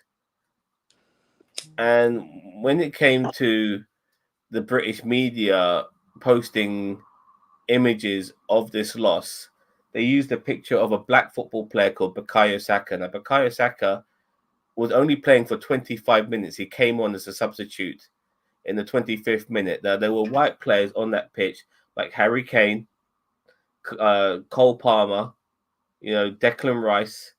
These are all white players who were playing for the full 90 or most of the match, and they weren't used as the face of that loss. It was a substitute who came on for 25 minutes. Now, also, by the way, England played, I think, Iran in the World Cup a couple of years ago, and Bukayo Saka scored 2 goals and was man of the match. And when it came to the BBC and some outlets showing the face of the victory, they didn't use Bukayo Saka, they used a white player. Of course. And 2 goals for people who don't know about football. That's really, really good in one match. Now, I don't get my news from TikTok, by the way, but these are people on TikTok who are explaining the obvious. And if the obvious is going over your head, Brickby, then what can I say? You are part of the Reform Party, so no surprise there. Okay, let's start off with this one dude here on the right. This has pissed me off to the fucking max. Why the fuck is Saka on the front of all the news articles after England's poor performance? Why is Saka the face? Saka come on the 68th minute, roughly. Hardly played, but he's the main man you're going to put on the front of every news article. Questioning Saka, questioning Bellingham. Fucking joke. What the fuck did Ice Cold Palmer do? Fuck all. Miss big chances. What did Phil Foden do in the game? Fuck all. Won't question them. Now try and tell me there isn't an agenda in British newspapers. It's fucking disgusting. Makes me feel fucking physically sick. Taking the piss out of our man, Saka, when he done nothing wrong. Fuck the media. Saka, just come home. Fucking just come back to Arsenal and fuck England. Because we know what's going to happen when we foul. We know who's going to get the blame. Even if it ain't your fault, we know who the media are going to blame. And then they wonder why there's racism on Twitter and all that. The media fucking push it. The media calls it. The media fucking light that match and wait for it to explode. It's a joke. This is... Okay. That's just one clip. I want to add, though, that you are going to get... Because this guy with the bald head, this white guy with bald head, he's an Arsenal fan. And Bukayo Saka plays for my team, Arsenal. And... sorry, I need to stop all this. Bukayo Saka plays for my team, Arsenal, and he obviously doesn't care about the national team too much. He wants Bukayo Saka to come back. But I'm telling people that, listen, we have to remind these racist cunts that this is our country too. Yeah? Because they are white, they think it's their country alone. No, this is my country. I have a British passport. I was born here. I fucking work here. And if I can represent my country in sports, then it's my country as well. And we have to stop walking away and making this divide by saying it's you versus me. No, we have to fucking push these racists to one side. And so I disagree with that comment, regarding telling Bukayo Saka to leave England. It's not the right thing to do. I don't think that's how he meant it. I agree with you.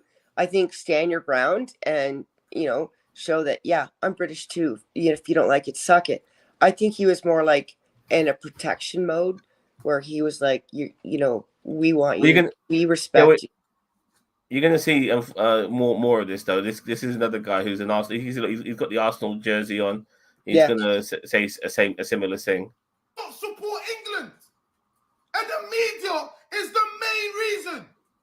They are encouraging racism. They're throwing down everyone's face, and it's been going on for so many years. I'm grateful to the country, having lived there for 22 plus years, but I've seen enough in the last decade to know they will remind you that you are not from here every time something goes bad. Bukayo Saka, what has this young man done to you? He played 25 minutes yesterday. Saka there, Saka there, Saka there, Saka there, Saka there. Yeah? And this is the problem. Yeah? For the last few months, TalkSport, Sky Sports, BT, they talk about build around Foden, Harry Kane is a star man, blah, blah, blah. But when they lose, why are you using this young black man's photo? Didn't even start the game. Cole Palmer played. Phil Foden played. Harry Kane played.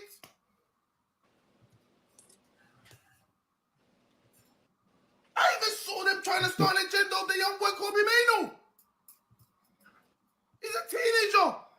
Saka, when he was a teenager, he missed the penalty at the Euros alongside Rashford and Jadon Sancho. And you saw what happened after that game. Comments filled with racism. Harry Kane, the England captain, missed a crucial penalty against France at the World Cup, but trust me, no one said anything. And that's the difference. Because he's really one of their own. All right, I think I've heard enough of this guy. Here we go, one more. Last night, England slumped to an embarrassing defeat at Wembley to Iceland. The whole team's performance was pretty poor all around, but for some reason, the media has consistently used pictures of Saka as the face of defeat. Bukayo Saka didn't start the game for England as he is ramping up his fitness ahead of the Euro 2024 tournament, but he was subbed on with 25 minutes to play. How can it be that a player who didn't start the match, and by no means was the worst performer when he came on, be seemingly universally used as the face of defeat? BBC, The Telegraph, The Sun, and many more opted to use images of Saka for some reason. However, looking back at the BBC's post for England's World Cup opener, a game in which Saka scored 2 goals and got man of the match, a picture of Grealish was used. This seems to be a worrying theme within the media. Leave your thoughts in the comments section and share for awareness. Last night. So even when he scored, for people who are watching and don't know about football, I think it's 2 45-minute halves, right? Yep. He played 25 minutes. And they're blaming him? This is an hour and a half game. Came on the 65th minute, played only 25 minutes of football, and then he was the face of the loss. And when he was the best player on the pitch against Iran a couple of years ago in that World Cup match, and he scored 2 cracking goals and was without doubt the man of the match with a great performance, they put Jack Grealish's face as the victory picture of the England team, even though they should have put Saka there because he was the best player. So when it's not his fault, they make it his fault, and when he is the best player, they want to ignore that as well. You know, there's an agenda without a doubt. Like there's another thing as well, Chris. Like when a white player who's become very successful at football buys maybe like a house for their mum and dad or whatever, but they can afford to. There's a very sympathetic, nice, lovely messaging coming from newspapers saying, so-and-so buys mummy a house. Buys mummy a house. A black player, for instance, like Raheem Sterling, he's a millionaire and has made plenty of money and buys his mum and dad a house.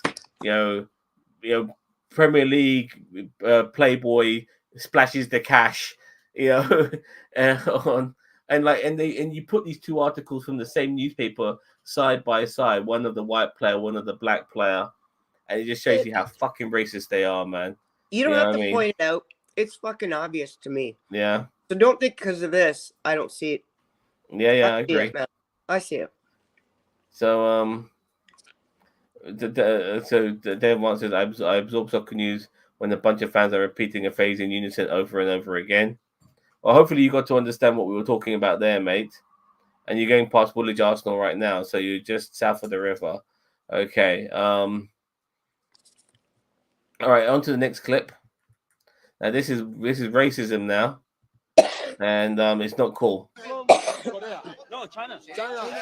What does it mean? I've been doing this job for 6 years, and to be honest, this has happened a lot, but this time was the worst. If it wasn't for our friends in Spain, we still wouldn't know what happened to us. So after the Champions League final, we went and interviewed a bunch of Real Madrid fans who were celebrating just outside Wembley Stadium. They were very welcoming. Then they started singing the song. And after we posted that video, when my friends translated to me what they were singing, I felt absolutely disgusted. I don't know Spanish, so I asked them, what does it mean? What does it mean? This is a winner Madrid. And they lied to me. They lied, so me and my colleague, who is a girl, had to listen to that song again. Okay.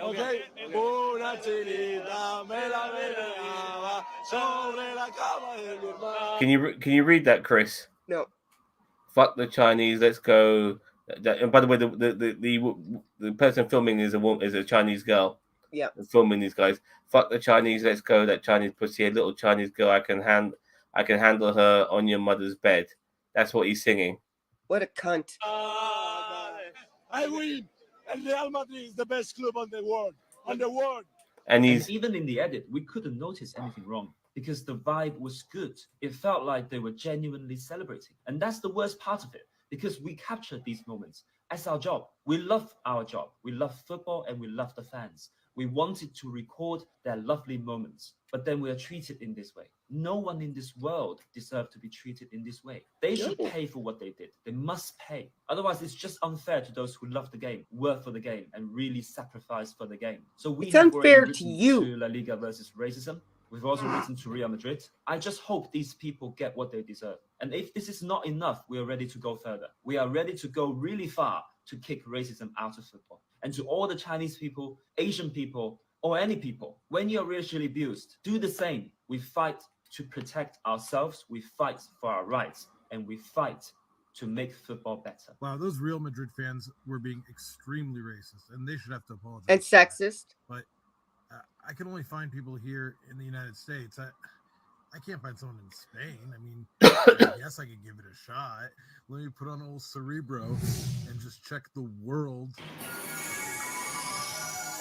I found all of them. Now, it doesn't have much of an online footprint, or at least it's harder for me to find because it's in Spanish. But I did find someone he's related to that has a much larger online footprint.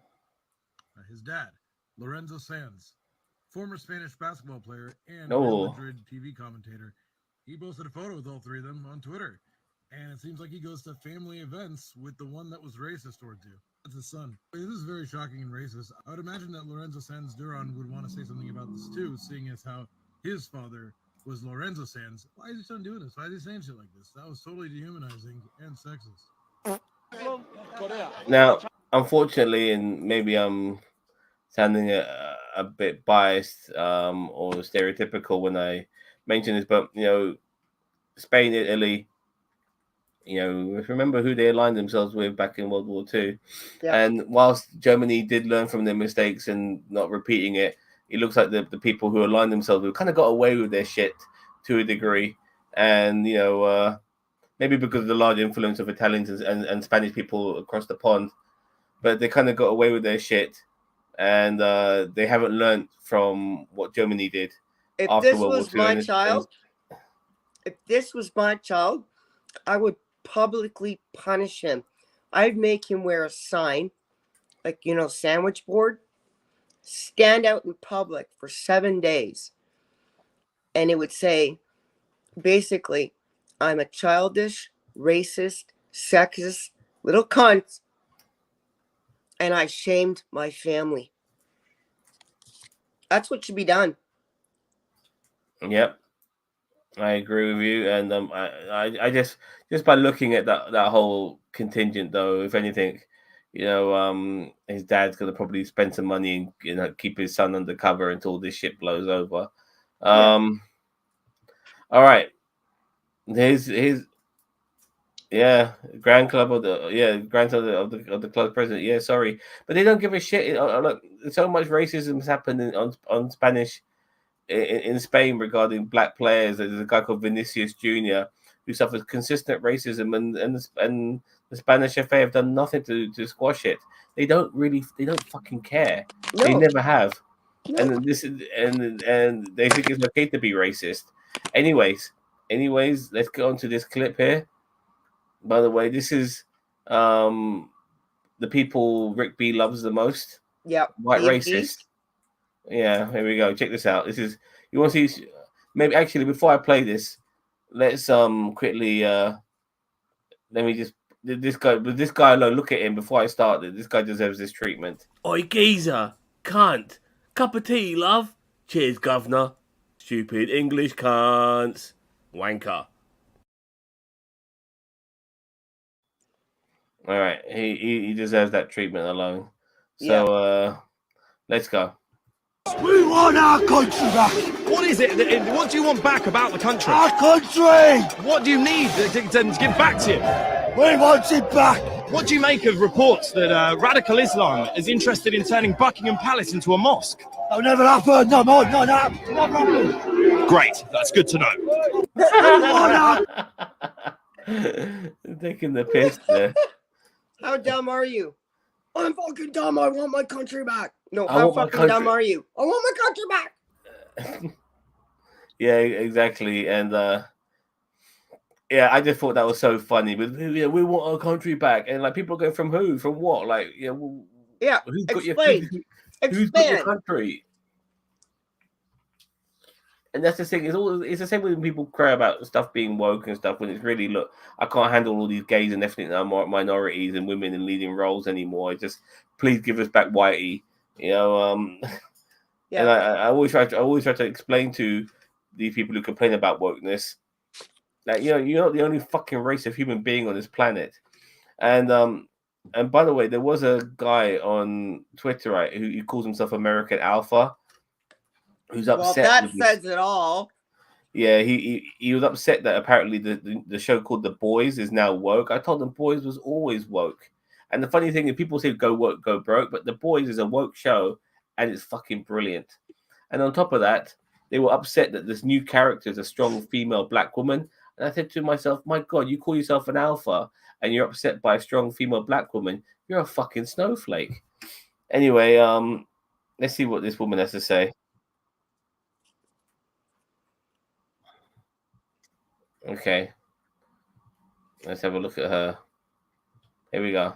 Ever gonna beat the white Nope. Let's start from the beginning. Taylor Swift is never gonna beat the white feminism allegations, because why has she done more to defend a fucking fellow millionaire, Lady Gaga, than she has to defend any woman of color in her life, in her actual life? Feminism for her is literally just for people that look like me.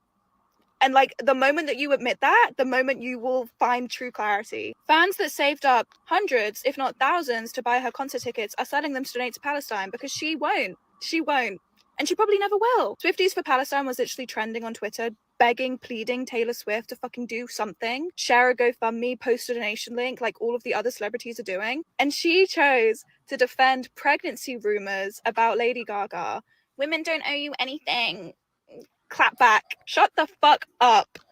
I actually don't think she should speak on women's issues again. Women and girls in Gaza are literally being massacred. Women and girls in Gaza don't have period products. Women and girls in Gaza giving birth without pain meds. What about those women? Taylor Swift is never ever. Well said. As much as she is Taylor. Okay. Yeah. To say she's never ever, incorrect. Should she be doing something? Fucking for sure. 100%. You have that platform. As Uncle Ben said, with great power comes great responsibility. And she does do stuff with her platform, don't get me wrong. but there's some things which are way more important than others. And here's an opportunity, and if and she's not using it for that opportunity, unfortunately. Okay,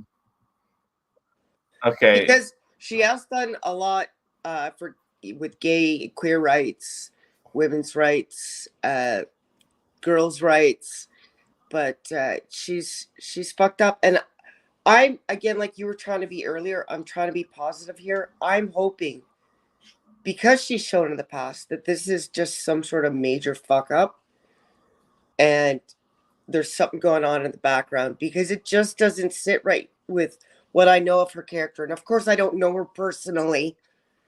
So I'm hoping this will be clarified and sorted out. But if not, it's wrong. So don't get it twisted. I don't agree with what's happening. Yeah, I agree too. Uncle Ben said, combined with 2 cups of water, cover. Yeah, I know. No, I got the Spider-Man reference, but that was funny too. Yeah, he does sound like the fucking guy who makes the rice. Yeah, it's a good rice. So the creator of The Boys TV show recently had this to say about people who were complaining about the social commentary within the show. He said, anyone that wants to call the show woke or whatever, that's okay. Go watch something else. But I'm certainly not going to pull any punches or apologize for what we're doing. Now, I don't know who's complaining about The Boys going woke, but this show has always been woke. Like, it's always had social commentary in it. And don't get me wrong, they make fun of pretty much every political ideology in this show, but they be going extra hard on right-wingers. One of the biggest plot points of season 2 was Homelander, who is pretty much a representation for right-wing America at this point, had a whole relationship with a Yahtzee. And in a way, this was showcasing how the American right is constantly flirting with Yahtzee-like ideas and Yahtzees themselves. And overall, the show has always been critical of capitalism and things like celebrity worship. You know what I'm saying? Yep. I'm just going to need a clear definition of what woke means, because at first I thought it was when there was like a minority in a piece of media or a person of the LGBT community in a piece of media. But now they're calling it woke because right-wingers are the butt of the joke. But anyway, it is funny when they make fun of y'all. Like, Homelander is literally Trump now. And his supporters are a bunch of fanned-out geeks who will support anything he does just because they think he's cool. Kind of reminds me of real life with Trump, honestly. So the creator... Which is why, Chris, you need to watch The Boys. I'm going to now. I hadn't heard of it.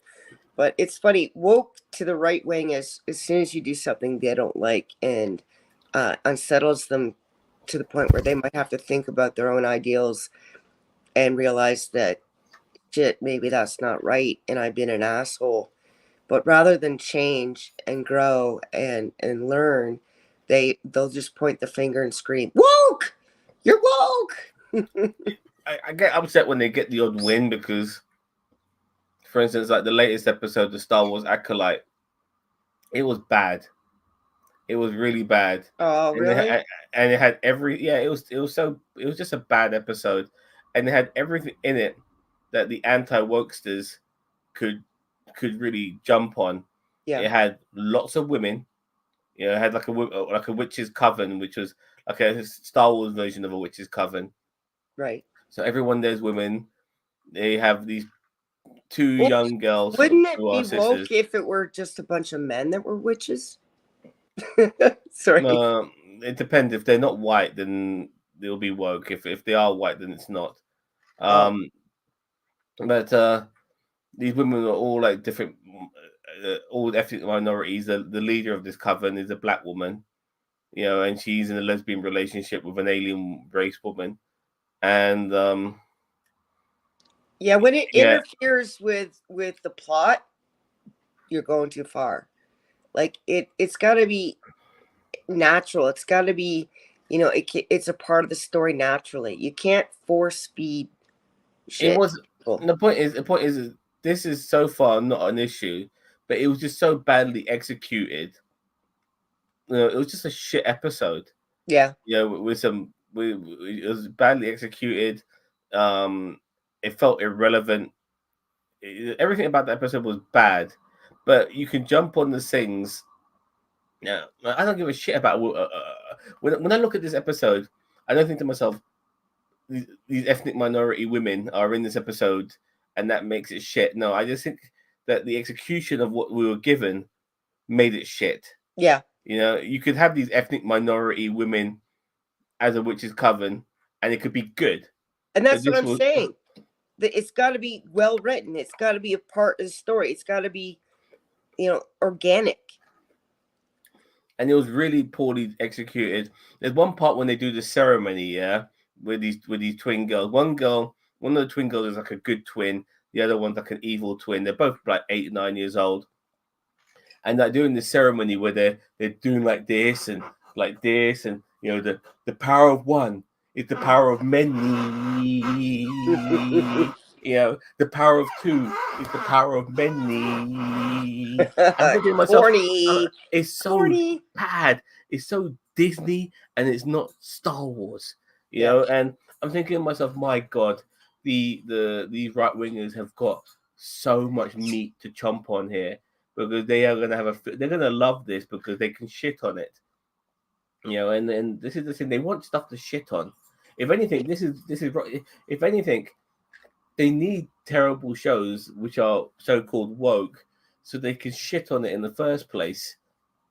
And don't give them the ammunition, guys, right? And this is, trust me, they only give them ammunition. They gave them a fucking war chest with this particular episode. It was so bad. I gave it a 4 out of 10. Come to think of it, in hindsight, I should have given it a 3 out of 10. Bossman gave it a 1 out of 10. But both me and Bossman, our issues with it wasn't the woke aspects or alleged woke aspects of it. It was so poorly executed, because you could have all of these characters, you could have this whole scenario, and you could execute it better than what this script gave us. It was so cringe. It was so shit. It sounds hokey. It was terrible. And this is one of the reasons why people have an issue with Disney having Star Wars, because unfortunately Disney is more family orientated, and it doesn't know how to break away from not being family orientated and or children orientated. It almost was obliged to be like that all the time because they are Disney. I wanted to watch Acolyte because I wanted to see people fight, sword fight, martial arts. That's what I was expecting. Okay, on to some British politics now. Check this out. Farage is a great example of how you can embarrass yourself by not reading the room properly. First of all, listen to the question that was asked about immigration. Where I live in Essex, I'm struggling to find a house. I've noticed the roads are busier, and it's almost impossible to get a doctor's appointment. I think immigration is partly to blame. Huh? What are the parties going to do about immigration? Side note, what? Just so you know, like, he's having all these issues, and then boom, he thinks immigration's to blame. Like, he just pulled that out of his ass without. Anyway, regardless, let's continue what this has to say. So immigration doesn't affect any of those things, by the way. Yeah, I agree. But infrastructure, putting money into your healthcare system, not immigration. Anyway, let's hear what this person has to say. What a weird question. I can only assume, look, this guy, I'm sure he's a nice guy. I think he was probably heavily fed this question by the producers, because you can see his hands shaking as he's reading it. Maybe he's a bit nervous, but house prices have gone up, the roads are too busy, the GPs are too busy. I think it's the Chinese and the Pakistanis, personally. I'm not racist, I just don't like them. Probably one or two of the things that might have caused that, mate. But anyway, that's not the point. First reply to the question comes from Stephen Flynn of the SNP. Now, bear in mind, the Scottish National Party, realistically, who are they? What relevance do they have to the UK-wide election for all the people living in England? And yet, look at his response. Let me say a few home truths, particularly to some members of this panel. Migration is absolutely essential to our public services. It's absolutely essential to our businesses, and it's absolutely essential. Oh, they're loving it. Oh, he's vexed. They're loving it. Worth noting, this is about 30 minutes into the debate, and if I'm not mistaken, this is the first round of applause that the audience gives any of the speakers on any of the topics so far, which is pretty impressive for a Scottish Don talking about immigration and a general election. Look at what happens moments later when it's Nigel Farage's turn. 4.3 million the Conservatives have let in. most of those that come in are not directly productive members of the economy. And Lorenzo, the truth of it is, this ought to be the immigration election. Because whether we talk about housing, whether we talk about the fact that rents are up. Oh, they're vexed. Look at them. I mean, to be fair, he would shake his head, but the rest of them. This is not about his policies at all. It's not about what he's saying. It's about how he's saying it in the context of the room and how well it's being received, which is pretty poorly. We've just seen that Scottish guy get applauded for the first time in the evening by the whole audience, being very pro-immigration. You, as Nigel Farage, need to, at the bare minimum, come in with a very, tempered, very moderate, balanced version of what other policies you may have. Instead, he steamrolls in on this 2-minute tirade, which obviously I didn't include the whole thing, but is just met with silence and shaking heads. And then look what happens to him as soon as he finishes his answer. Can I turn to read out your words, please? Nigel Farage wants to make this an immigration election for his own self-interest. Let's change the tone. Oh, man. When the audience is clapping against you, that's when you know you've finished.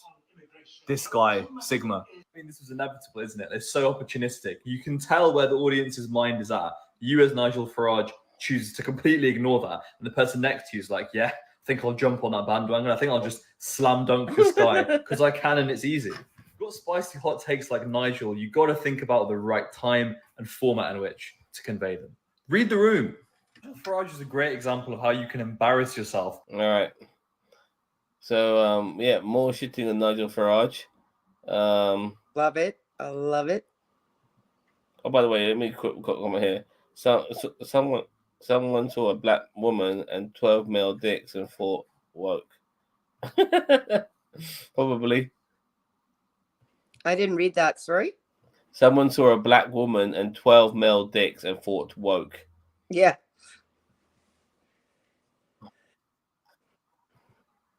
Now, I have to admit, this guy on a couple of occasions has been that broken clock and spoken correctly on a few issues, but I don't all of a sudden forgive this person and say, you know what, I'm going to start following. It's a bit like Candace Owens. Candace Owens has been right on a couple of issues recently, like Israel, but I know she's a fucking horrible bitch, and that's never going to change. And same with this dude too. And Right. this time he's back on the wrong path again. Here we go. Wanted to wish the LGBTQ plus community a happy Pride Month. Enjoy, but don't forget to thank a straight person for your existence. And you can thank Oh. queer people. And before she starts going on her little rant, I just want to say that you can also thank the LGBTQ community for adopting children that will never get adopted, and also not adding to the population because we are so overpopulated to the society. Yeah. Thank him for that. All right, continue. And you can thank queer people for computers, thanks to early work by Alan Turing and later Turner. work by trans computer scientist Lynn Conway. You can also Sorry, say that again. Turner. I knew she was going to say Turner. Yeah. For inventing computers. Or early work. thank us for winning World War II thanks to Alan Turing's other work as a pivotal codebreaker for the Allied powers. You can also thank queer people for gas heating systems thanks to Alice Parker, GPS technology thanks to Gladys West, knowing how to heal your broken bones thanks to Alan Hart, vibrators thanks to George Taylor, synthesizers thanks to Robert Moog, American independence thanks to Deborah Sampson, modern agricultural techniques such as crop rotation thanks to George Washington Carver, and so much of today's most iconic and well-respected art thanks to James Baldwin, Oscar Wilde, allegedly Shakespeare, Keith Haring, Freddie Mercury. The list goes on and on and on. But most importantly, you can thank queer people for the invention of gay pop.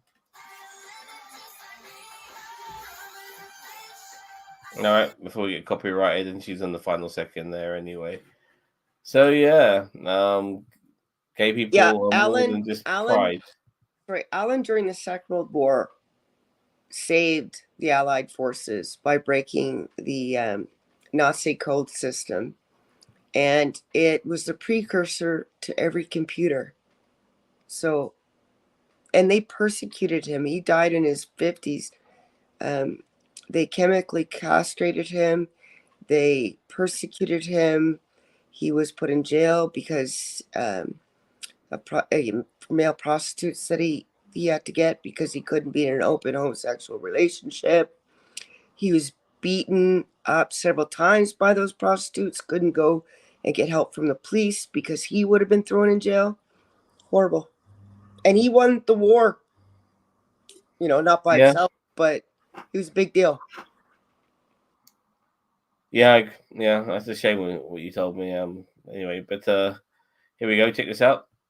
Never forget that your favorite Black history heroes were all Republicans, but stay on that Democratic plantation if you want to. Okay, let's talk about it. One day we'll fully unpack the anti-Black assumptions behind phrases like the Democratic plantation. But for now, let's talk about Black Republicans. You're right, some of the greatest Black history figures from the 19th and early 20th century were Republicans. People like Ida B. Wells, Frederick Douglass, George Washington Gales were all committed, if not proud, members of the Republican Party. In fact, Ida B. Wells campaigned to be a delegate at the 1928 RNC. But what you conveniently omit is that Black Republicans of the 1800s and early 1900s were some of the most progressive political figures of their time. American affirmative action, for example, a race-conscious solution to race-conscious problems, was created by a Black Republican, Arthur Allen Fletcher, a name you've probably never heard of. The legal and legislative framework for tax-funded public school education, a radically progressive idea in the 1860s and 1870s, was spearheaded by Black Republicans. The foundational civil rights of the 14th and 15th Amendments were, shocker, only made possible because of Black Republicans.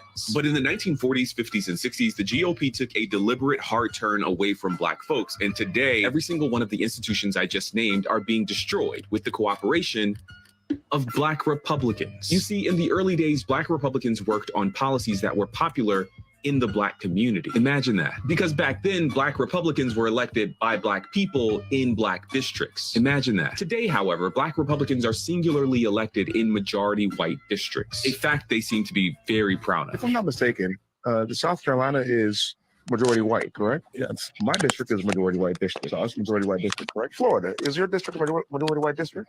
Well, how do we get here? We've been wondering the same thing, Wesley Hunt. I guess a lot of white people had to vote for us, right? Precisely, Wesley Hunt. A lot of white people had to vote for us. You don't represent popular policy in the Black community. The bottom line, to quote Zora Neale Hurston, is that not all skin folk are kinfolk, and the vast majority of Black voters. But by the way, that comment, not all skin folk are kinfolk, I love it. And I'll be using it for the rest of my life. Did you see me smile? I loved it. Oh, sorry. I'm on the actual thingy page, so I can pause it at the right time. Voters have never been confused about that fact. Never forget that you're. All right, there we go. And they should ask themselves, they're all proud that white people are voting for them. Why don't you ask yourself, why are all these white folk voting for me? Is it because I'm a turncoat sellout? Probably. I mean, that's what the term "pick me" is for people like that. So I think so, Chris. Yep. Okay, back to one of our favorite favorite TikTokers is this dude. Oh. Mm-hmm. The lead actress for the new Star Wars show said that it was her goal to make white people cry. Well, that's what angry Star Wars fans are claiming, but that's a lie. Off of one inaccurate social media post, people have been saying things like, and they wonder why people shun them. Their hatred for me pales in comparison to my hatred for them. But this interview had nothing to do with the new Star Wars show. It was actually recorded over 5 years ago. She was speaking about her role in The Hate U Give, a film that chronicles the impact of police brutality, which is important because research says media stereotypes cause Black people to be treated negatively, but representation improves empathy, which might be why the people that don't like it are attacking her so viciously. If you're Black and nerdy, I want you to know the ignorance of others does not negate your humanity. I'm glad you exist. And your haters need a therapist. The lead. I love his voice. Yeah, he is a nerd, and just to define him further, because I don't really want to define him, but he defines himself as a Black nerd. and he tells that it's okay to be a nerd and black. There's nothing ashamed. You shouldn't be ashamed of it, but there are elements of society that want you to be, and I feel sorry for him that that's the case. Well, I think there's and I could be wrong, but I think there's these unfortunately pressures on a community that you can't be gay, you can't be nerdy, because for some reason you'll be perceived as weak. What was it that made you decide that you wanted to? Yeah. All right, more piss take on the Reform Party, aka Rick B's favorite thing. It should also be noted that Republicans are for very different things. Yeah, they did. There was the famous switcheroo, which a lot of people don't want to go on there because these same Republicans love defending the Confederacy. Well, the Confederacy were Democrats, and all these people that they like to defend, the historical racist dickheads of the past were Democrats. Yet these people defending them are Republicans. So selective memory. So it's not about Republican or Democrat. It's just about conservatism versus progressivism, and you can. It doesn't matter about the label of the party. It's just about what the policies are. And if the Republicans were once progressive, and they're no longer progressive, they're now conservative party, and vice versa. And you hang your hat on whatever is more your cup of tea. And now, unfortunately for progressive, that's the Democrats today, because there's nobody else to hang their hat on. Okay, let's check out this. What was it that made you decide that you wanted to get involved? It was the state of the country, I think. Mainly migration is what drives me to get involved. I think I had a moment last year. I was coming through an airport and I was at the arrivals, the British border, and I was like, wow, there's a lot of people coming in here, and we need to re-examine this. A lot of people coming in here. What? Yeah. A lot of those were really tourists, presumably, or British people coming back from abroad on holiday. Some of them, yeah. Some of them, absolutely. Some not. So you can tell. What was it? So we're not worried. This guy's not worried about boats of people coming across illegally. He's worried about airports where people can come here legally. And you could tell. Right? How could you tell? Stupid British cunts. You wouldn't say. I'll be right back. No problemo. I could just tell it. He's like, well, maybe they're tourists. No, I could just tell.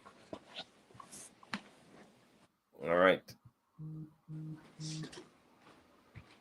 So while Chris is gone, let me just remind you here at NerdTube that tomorrow is WWE Clash at the Castle, where we'll be having me, Zam, The Jose, Ginger Greek, and maybe Gary, as well as a guy called The Lowdown, will be joining us as we do a live watch along of Clash at the Castle 2024, which will be coming from Scotland this year. Last year it was in Wales. Now it's in Scotland, where we'll be having a rare heel versus heel match in Damian Priest versus Drew McIntyre for the World Heavyweight Championship. And this event starts about 6:30. I think we'll be online just before that. So join us for that. It's going to be a lot of fun as we talk wrestling. I'm kind of getting back into wrestling a little bit here and there.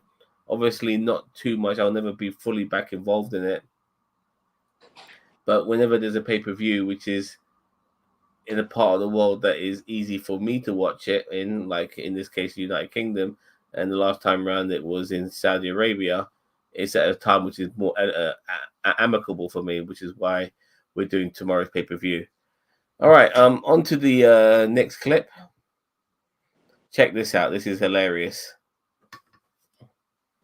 Millions of tourists every year. In fact, not only is it said to be their most beautiful in the country, but it's also their tallest waterfall too. But things kind of got a little bit awkward yesterday when a hiker discovered that the water was coming out of a pipe. I mean, that gives Made in China a whole new meaning. The video has gone so viral that Chinese officials were forced to apologize, and they did so as the waterfall. The statement reads, "I made a small enhancement during the dry season only so I would look my best to meet my friends. I didn't expect to meet everyone this way."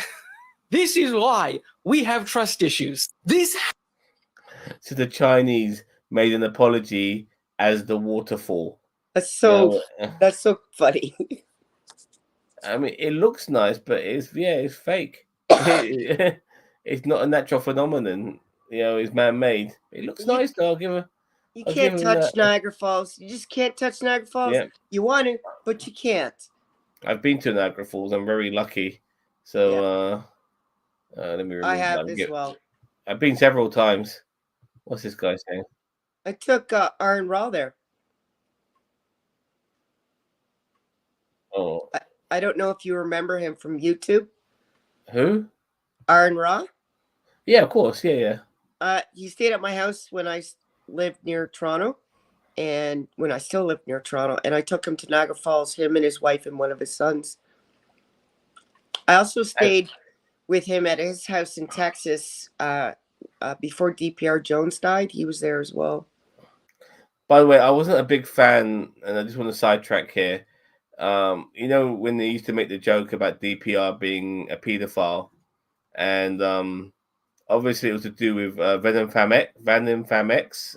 Yeah, he was unfortunately from my old city.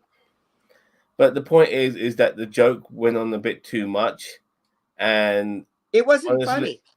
It wasn't funny. Like, you can't. But this is the thing with Coughlin. Unfortunately, I like Coughlin, but he can be a bit of an arsehole when it comes to taking the piss, and he takes it too far. And he took it too far. I met him in real life too. Yeah. Could you understand why Peach didn't want anything to do with him, as well as Bronwyn Phoenix? And my God, he had two hot, gorgeous girls, and he blew it with both of them. Yeah. But there you go. But DPR was a really nice man when I was around him, when I spoke to him on the phone, because we would talk about things I'm not going to get into before he died. And I'm really sad that he's passed.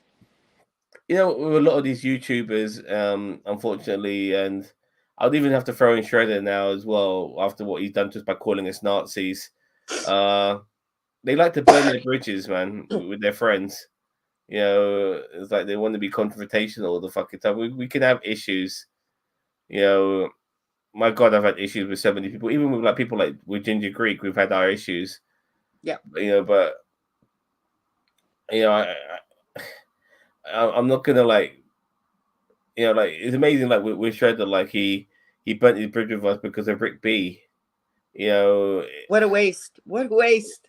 I mean, he didn't like us. And he called us all called everyone here a nerd Nazi. All right, fair enough. I liked him. It's too bad. I know I'm pretty black and white in my political views, but I'm trying less and less to be black and white in other points. I mean, there's a couple things that I will never not be black and white in, and that's freedom of choice over my body. Yes, that's one way.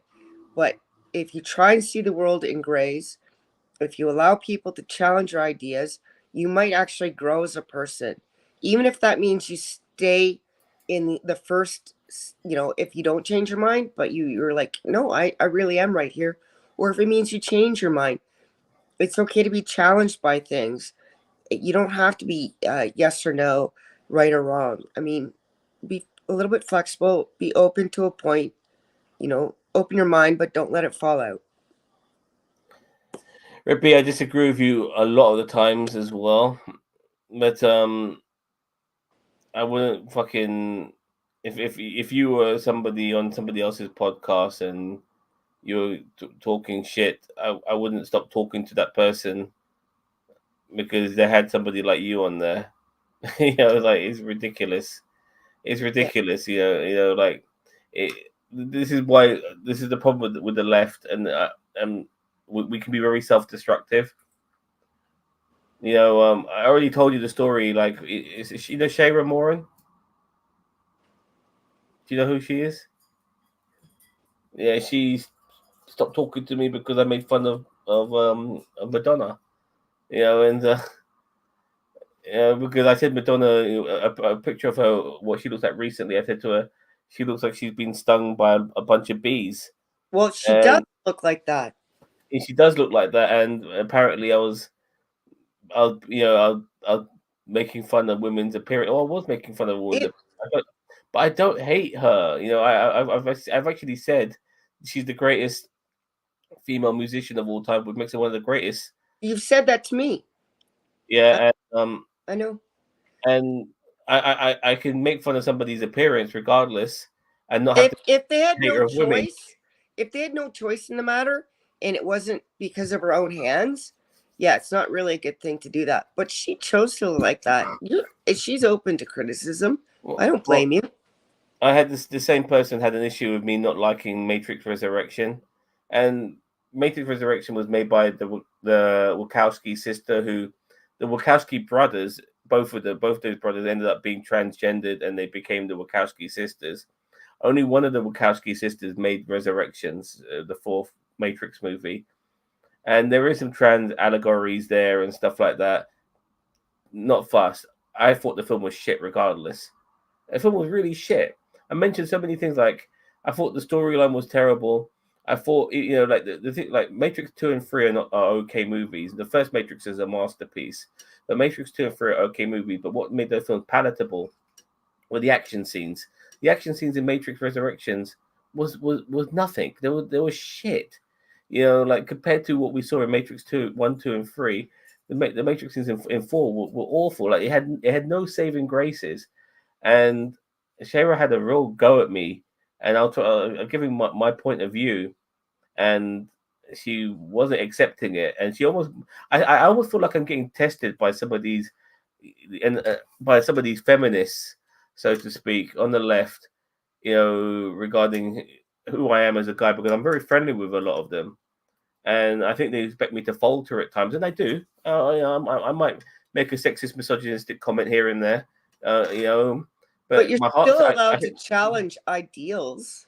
Yeah, I might, but all of these things, but at the same time, I'm not perfect. But if I end up not necessarily agreeing with you on certain things, or I make a boo boo, whatever, you're gonna just stop talking to me. Is that how it is? It's just ridiculous. Can I say something when you're done? Yeah, go on. I'm done. Sorry. It's just I could sit back because this is such a big deal to me, that word feminist. As a feminist, I'm getting pretty sick and tired of people that are taking it too far and pushing out allies, and making people feel guilty because they're not up on the latest term or something, or the latest cause. I mean,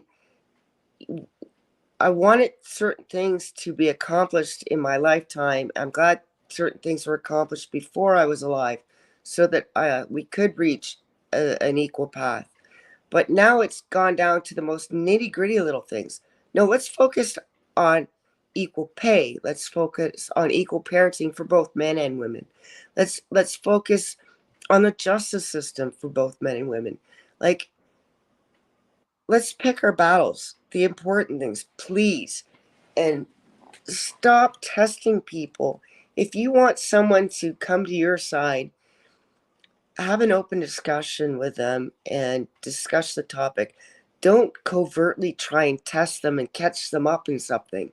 That's ridiculous. Yeah, it is. And I can't, and I'm not going to I haven't tried to make amends with this person. I just realized all of a sudden we're not on Facebook, we're not Facebook friends anymore.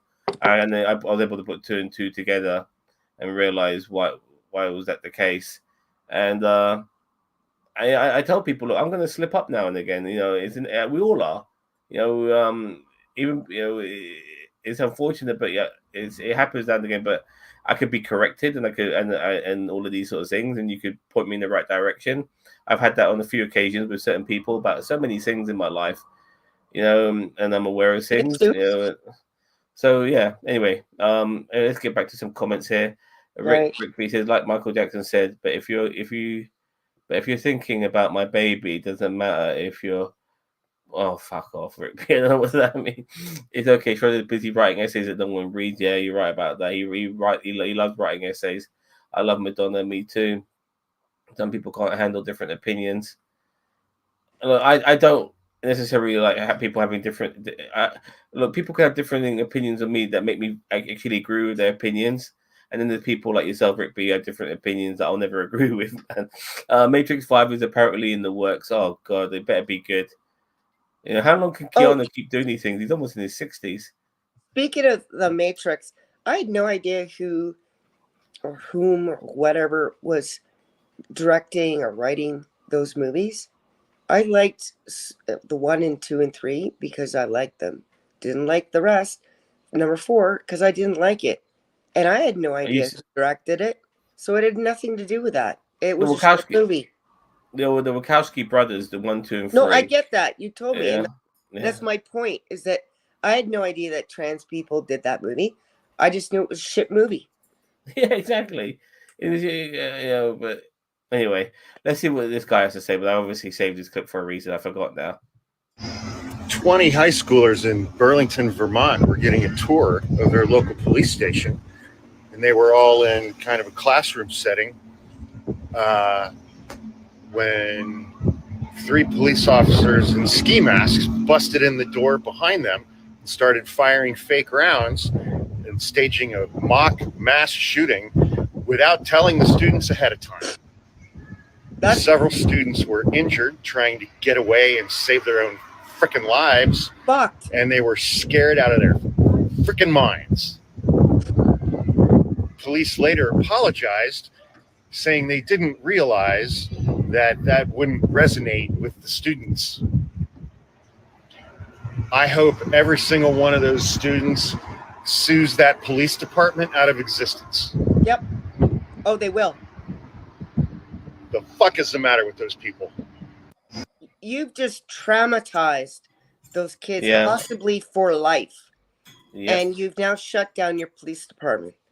Because it's like, I hope it's the states. Every single one of them are going to be sued. And you know what the sad part is? Those cops will resign. The city will pay those bills. The cops won't. And they'll go to another county or city and just get rehired. Yep, I agree. All right, let's check out this clip. By the way, time for a bit of levity, and we're going to be going into America's Got Talent or Britain's Got Talent or one of these things. Sometimes, look, I don't watch this shit, but sometimes there is somebody who is actually very talented, and you know what? You have to watch this shit. She went from cute to creepy. Let's check it out. Irma. That's a beautiful name. And where are you from? I'm from Jammu Kashmir in India. So what are you going to do for us today? So I am a dancer, but I don't want to be like others. I want to be different. So I tried doing gymnastics and added some flexibility moves into my dance to be different. Okay. Good to be different. She's adorable. Are you Yeah. Yes, because America's Got Talent's a big thing, so I can't keep it in my stomach, so I'm so excited. Well, you said your dance is different. We love different around here, so we're very excited to see what you've got. I just need some seconds to prepare something, so I'll write back. It's going to be different, I guess. Yeah, see you soon. Yeah. Just mute it a little bit so we don't get copyrighted. I bet it's going to be really different.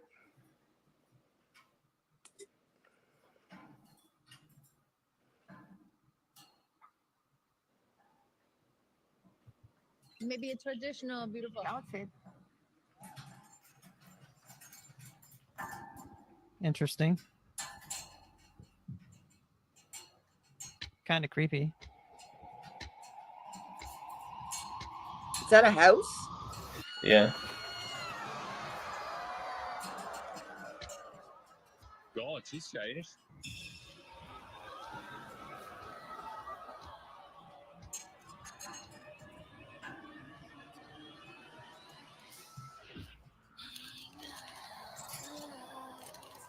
Oh God. She's trying to be that Exorcist, yeah. yeah, kind of, or The Hole, you know that movie? Yep. The girl in the You hear well. the crunching. You hear the crunching of her bones. Oh no, I can't, but I don't want to. She's a contortionist of some sort. Maybe Oh it's the God. music. Oh, the bone crunching is. It's got to be the music. Yeah, I guess. Man, get her in Hollywood. In a scary movie.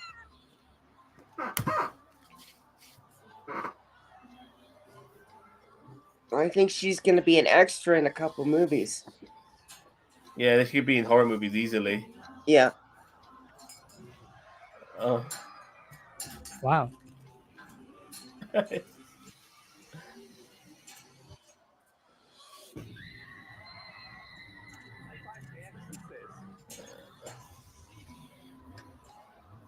It's interesting, but it's not something I would want to watch all the time. She's Definitely brilliant. is different. I'll give her that. Oh, she's very good at it. Yeah. But it's not like everyday entertainment. I think she should go in movies. I love the fact that Ouch. she was this really cute, adorable little innocent girl, and then now this. Well, she can act too, right? Yeah. That was pretty cool. I was expecting Thriller to come on.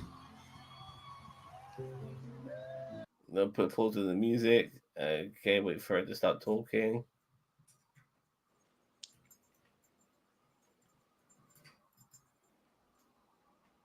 It's Terry Crews there. Leave to change. I thought you were going to come back with a pretty dress or something like that. You know, I have 2 daughters and 2 granddaughters, and this is the scariest, most horrific dance recital I have ever been to. Thank you so much. I feel like you were the best contortionist we've ever seen. Also, when you did certain moves that made those... This backflip you did and you landed on your chest. Sucker dream.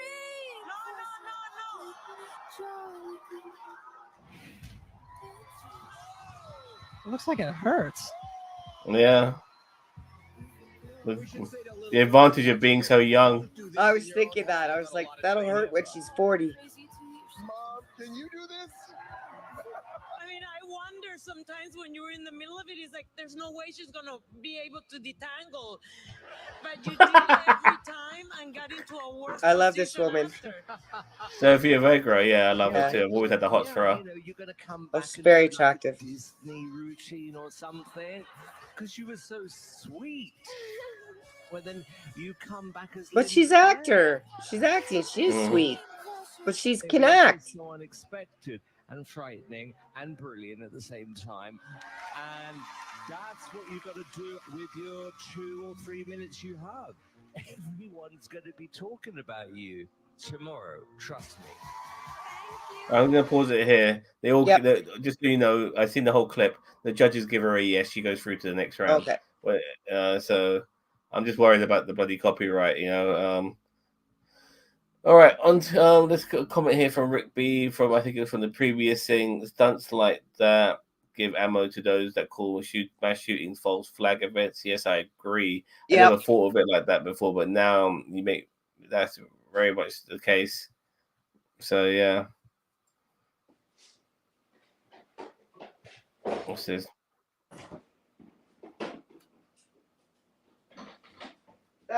That was just disgusting. The more I think about it, the shooting. Yeah. I mean, who the fuck? Let alone 1, but 3 guys would think, "Oh, it's a good idea." Well, the American cop, so I'm not surprised. Yeah. This, by the way, this clip is brilliant. This clip is really good. Let's check it out. I think this is the thing that people don't get when I was talking about Piers Morgan as well. It feels like with Piers Morgan, people are talking about it like it's the invention of lying. Like, people say things, but they don't mean those things. They don't speak English. They're coming to the country and they are fucking shit up. I don't care if you're scared to admit the truth, but they are coming to the country and they are fucking shit. Can I just say, I don't think he's actually on a podcast either. At the end of the day, have a look at the crime rates. Have a look at the fucking street. Wait. didn't. I didn't spell that the first time. It's not. That's not. I don't think that's a real chart. Chris, can you see that chart? Yeah, I did.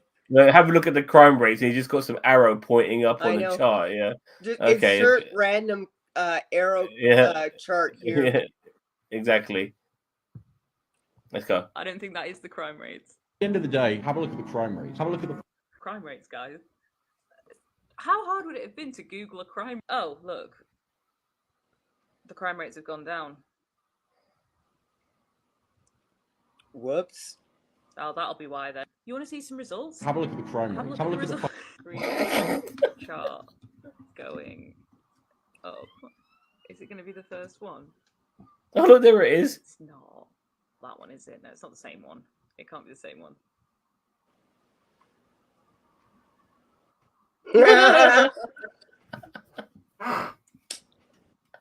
Guys, it's the same one. It's that one. Yeah, insert random chart. Oh my god. He searched. He thought, guys, have a look at the fucking crime rates. And then he typed into Google, green chart going up, and he put it on his video. This is what I mean about how easy it is to be a right-wing grifter. I think this is the thing that people don't get. Yeah, I thought that was a really great clip. It just shows you how you can just put bollocks on your screen and people just buy it. You know, right-wing grifters. Chris, if you can just keep the masses entertained for 1 minute while I urinate. Oh no! Okay, masses entertained.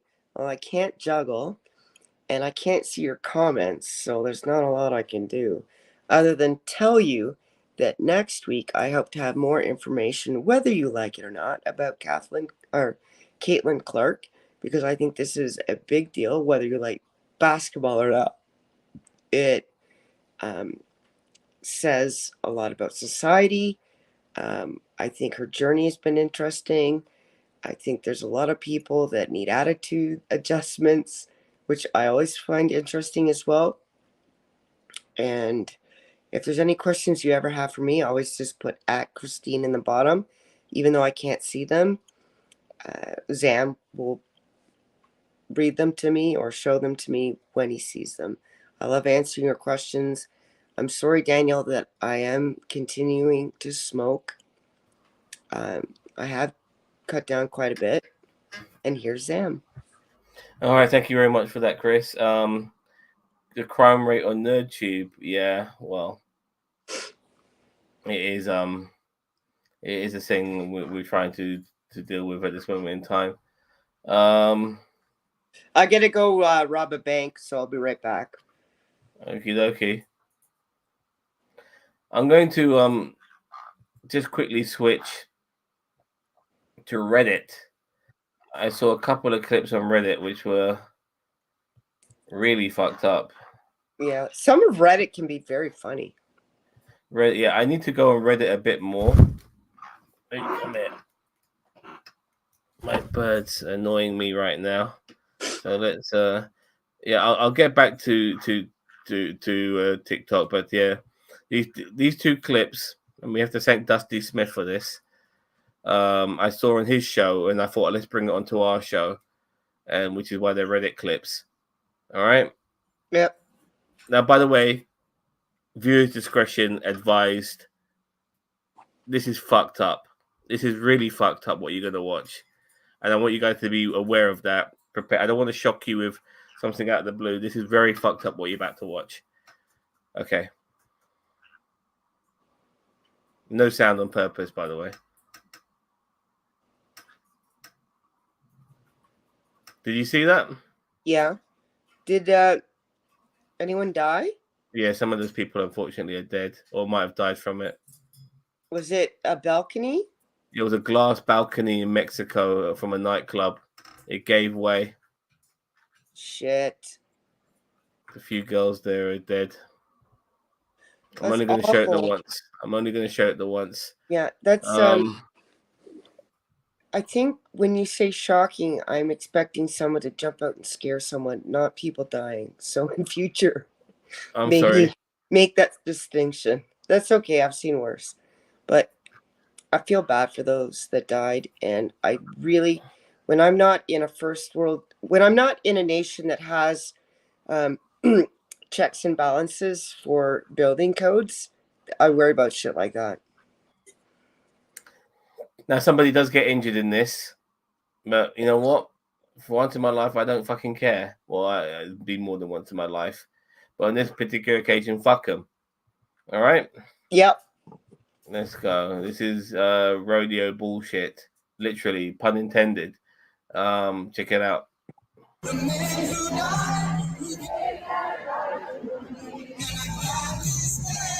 Oh, by the way, before that ball jumps the fence, I've noticed that they're playing that, I'm proud to be an American. I know. I have an AR-15. All that sort of shit. Anyway, let's go. And they're going to kill an animal. Yep. Well, that ball says fuck you. There's your ball running around. I'm voting for the bull. Get out. Run, baby. Run.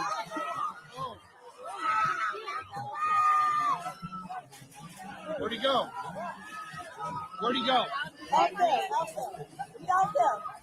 Holy. 3 people. Well, yeah, I heard that music before you mentioned it. I thought, so fucking typical. Let's go with our families, play this song, and kill animals. Yep. And fuck those rednecks, by the way, regarding that particular clip, because you shouldn't be treating animals like that. I am very against matador fighting and rodeo and stuff like that. These bulls want to be left the fuck alone, which is why they do all that jumping around shit in the first place. You might be part of your culture, but fuck your culture when it does. If it's cruel to animals, fuck it. If this is, you want to hurt animals for meat and milk and stuff like that. That's one thing. You're keeping us alive. You're generating produce. When you're using it for entertainment purposes like this, it's sick. It's sick. And then, this is somebody who to a degree, has issues with maybe animals being used in horse racing and greyhounds. And I've been to greyhound races. I've enjoyed myself because at least those animals, they are treated well. Yeah, but it's afterwards. Those animals are just put down when they're no longer good at running. Especially dogs, unfortunately. Yeah. Some of them do end up being adopted. Yeah, darling. I think that should be a prerequisite. If you're going to race a dog, there should be proof that they will be adopted into a good family. That's my opinion. I'm still not too comfortable with it, but matadors and shit like that is disgusting. Yep, there's nothing good that comes from it. Totally, And Daniel Vaughn says, "Stay in place. Let it hit you." Lawsuit. It's the US where it's the only way you can make money through litigation. Yeah, good point. Yeah. Unless they signed a waiver before going there, and you never know. Places like that might do that. In the future. No, I think Daniel. I think you're right. I think the people that got hit by that bull will have a lawsuit, and they will win it. And I'm not the type of person who says sue, sue, sue. And I was on the side of the bull there, but if my family were there, not that I would ever take them there, but say it was some event that wasn't violent or wasn't cruel, and there was no safety measures in place. Because I've seen that happen before. They know it can happen. The bull jumps over the fence. Yeah, I'd sue if I got injured. Sure. Yeah, likewise. Back to soccer right now, and this is something which is quite nice. Now, not every soccer fan is like this, but obviously many are, which is good to know that there are fans who love the beautiful game and are not homophobic cunts. Yeah. It don't affect me. I don't mind. A monkey's what we have. It can be a rabbit as far as I'm concerned. Absolutely not. No. By the way, I hate it when people say shit like that. That drives me nuts, but I guess he's old school, so I'm giving him a pass. He doesn't get it. He doesn't. And feel comfortable in themselves and in the environment within football, because I think that is one thing that needs to be better, and hopefully it will be soon. No, not at all. Everyone should be able to be who they want to be. I would support it. Country, you play for country, doesn't matter. still support you. I'd hope everyone would support it. I think we need to have more of a conversation about it, more aware, and just try and make it more of a comfortable space for people to come out in and have that conversation. It won't faze me. I've got gay friends and everything, or how do we say it nowadays? Am I allowed to say gay nowadays? Is that politically correct? You never know. Next week I'm off to Germany, and one of the lads travelling with us is gay, and I found that one night I'm having to share a room with him and another lad. But two of us are straight, one's gay. So what? I remember the friendly in Trinidad and Tobago. Some of the gay ladies wouldn't go because it's still a death sentence over there. And again, Saudi Arabia, the World Cup, that wasn't the best of things. But let people be people. And again, Russia's another one. They had the World Cup and they have this stance on it. What difference does it make? Does it affect you? No. As long as it doesn't affect me, I don't. He's actually really up on things. He's like Saudi Arabia, Russia, Trinidad, Tobago. Yeah. He's like, yeah, that's not on. And see, this is the thing you were talking about earlier. People would be on him and, you know, being like, oh, you're not saying the right words, or, you know, that's bad. I don't want to talk to you anymore. You're awful. No, the guy's actually a really good person. Yeah, exactly. He's just of his age. He's made an effort to change, keep up with the times. Deep down in his soul, whether he has the right words or not, he's okay with it. He don't care. Yep, I 100% agree. And I agree with you more on the fact that if certain people we know who want to come down on you on every little thing, wouldn't give him a pass on some of the shit he said earlier. And I gave him a pass. I wanted to make it clear that I wasn't necessarily okay with it, but I give him a pass because he's old, you know. But you knew the difference. You saw the difference. You were like, I caught that, but he's old. That's, you know, because, you know, you caught it, but you realized what it was really about. Wait. This is a lovely clip, by the way. Okay. Only 30 seconds long. Make sure you hear it all so you don't miss it all. All right, you ready? Mm-hmm. Your take. I am also quite offended. It just shows that white people have so much privilege. We're all the same, right? Please don't disturb as you're speaking. Thank you. I'm sorry, but my voice is not land. You can't colonize it. So for me... Lexi, how many times did I call you? Oh, did she eat or did she eat? Did you catch that, Chris? Hello? No, I didn't. I put it mic on because my uncle just came in. Can you say it to me? I'll play it again. Okay, I'll play the first 15 seconds. You don't need to hear that other girl talking, but listen to this girl here.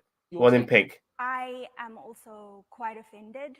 It just shows that white people have so much privilege. We're all the same, right? Please don't disturb as you're speaking. Thank you. I'm sorry, but my voice is not land. You can't colonize it. So for me... Tell me you got it that time. Is she white? No, she's mixed race, if anything. But the point is, she had an issue like with, I think it was a South African debate show, and she had the issue with white people over a particular issue, and then this white guy decides to chime in, and she goes to me, "My voice is not land. You can't colonize it." Oh, okay. It was great. I've never heard a response like that in my life. That was Beautiful. a good snapback. I might have to use that in the future. That was a good one. You know, so No, I thought something different. I thought she was white and saying that no, you can't colonize me. So I had it different. Yeah, no problem. So check out this guy. He talks about cities, and he's talking about my city, London. Let's go. The most underrated city in Europe. Located just 200 miles south of the bustling Bradford, this forest city is called London. Not to be confused with London, Ontario. Although it's quite an unknown place, London is actually massive. It's so big, Americans think it's a country. Oh my god, Europe is such a beautiful country. Other than its world-famous rainy days, the vibrant West End and David Attenborough, the UK is known for its national dishes like Chicken tikka, doner kebab, Chinese food, Tesco's meal deal, bottle of water, mate. London is such a diverse place. You have people who prefer to put cream before jam on their scones, and also people who want to send immigrants to Rwanda. Speaking of diversity, there's over 300 languages spoken here in London. The most spoken being passive aggression. You okay, love? Looking for something to do? Immerse yourself in the local activities like complaining about the weather, complaining about the tube, saying in it after the end of every sentence in it, claiming things that are not there. Scandalo. When you're walking the streets of London and spot a fox or two, don't be alarmed. They're probably just outside on the streets because of the London's housing crisis.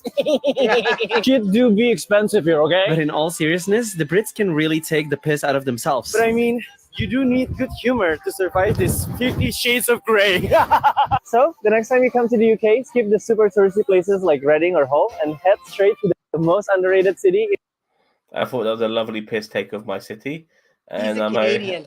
I can tell you he's Canadian. Yeah, he He said, not to be confused for London, Ontario. Yeah. And I was like, you got to be from Ontario to know that city. Yeah. Yeah, exactly. So, yeah, I thought so too. So, what's this one? This one again?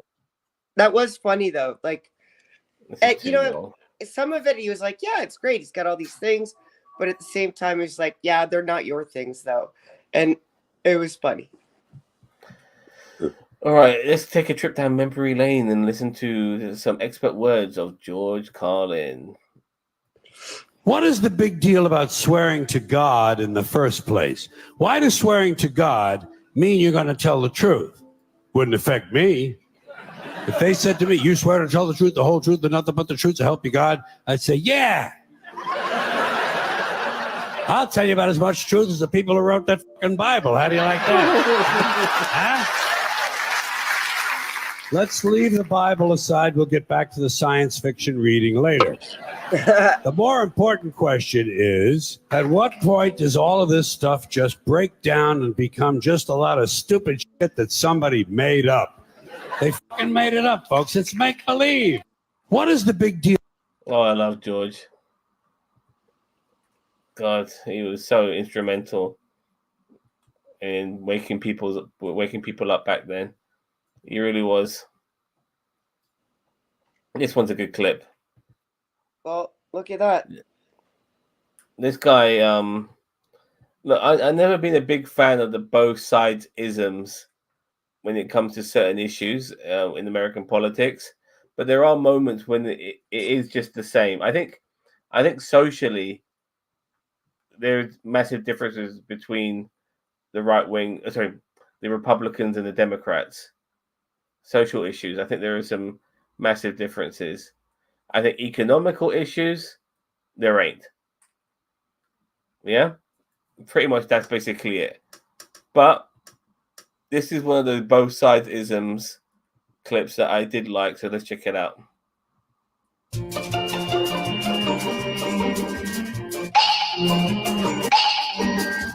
Hey, use your brain today, brother. Hey, vote for me. I'm your guy. Who the fuck's lobbing you guys? Actually, we do have a lot of the same donors. We have a lot of great sponsors. They're kind of like a family to us. They know how to fuck.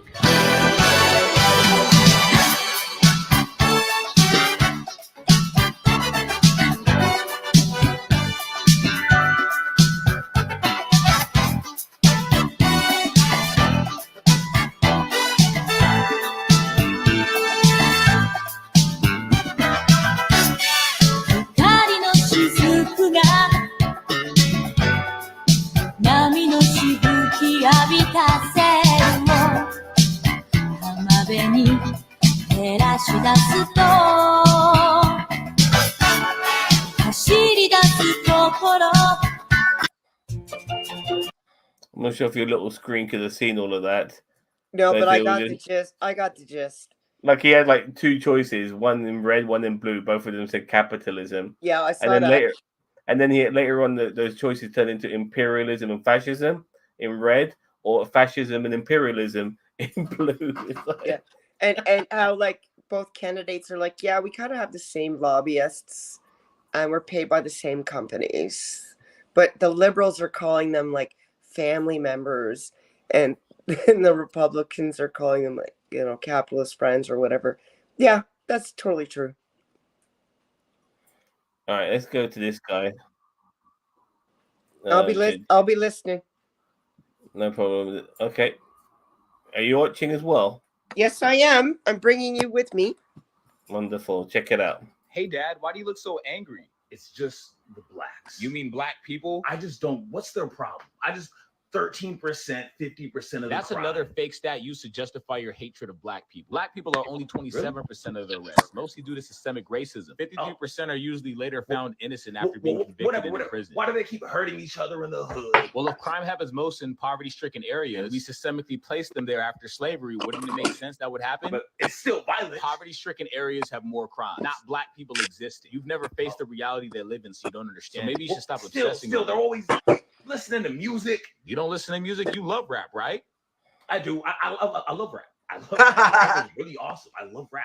Then how do you hate the people that make the music you love? You listen to their music like you rock with them. You just don't get it. You just don't get it. It's like, just dribble the basketball and shut up. Why are they always talking about stuff on TV? Just play the sport. Wouldn't you speak up an issue affecting you if nobody was listening to you and you have to go through it every day? What you just said was a privilege to even be able to Well, they say in should play the first place. sport. Like, why would you kneel during the anthem? Those are the soldiers. You mean the same way Trump supporters are turning the American flag upside down and nobody has a problem with it now? That's different. That's different. That's just different. They're just ungrateful. I don't get it. You literally like black women. Black women do look good. They do look good. But I don't know what the problem is. Hey, Dad, why do you look so... I don't know what the problem is, but I'm not willing to listen to what the problems are, so I'll never know. Yeah, I want the problems to be stuff that just bug me for some reason. Yeah. I need a reason to complain. I know your reasons are valid, but anyway, I'm still listening and watching, but I'm miking it.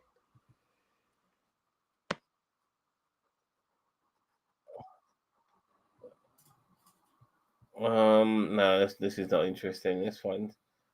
Oh, here we go. Here's one. I might have shown this before, but I'll show it again just in case. All right. Happy New Day, Zam. Oh, thank you very much. Daniel Vance. If anybody would, if there's anybody to talk about the clock behind my back, I thought that would be you, dude. I thought my clock would be a big fascination for you. Yes, my big fat clock. All right, let's just check this clip out.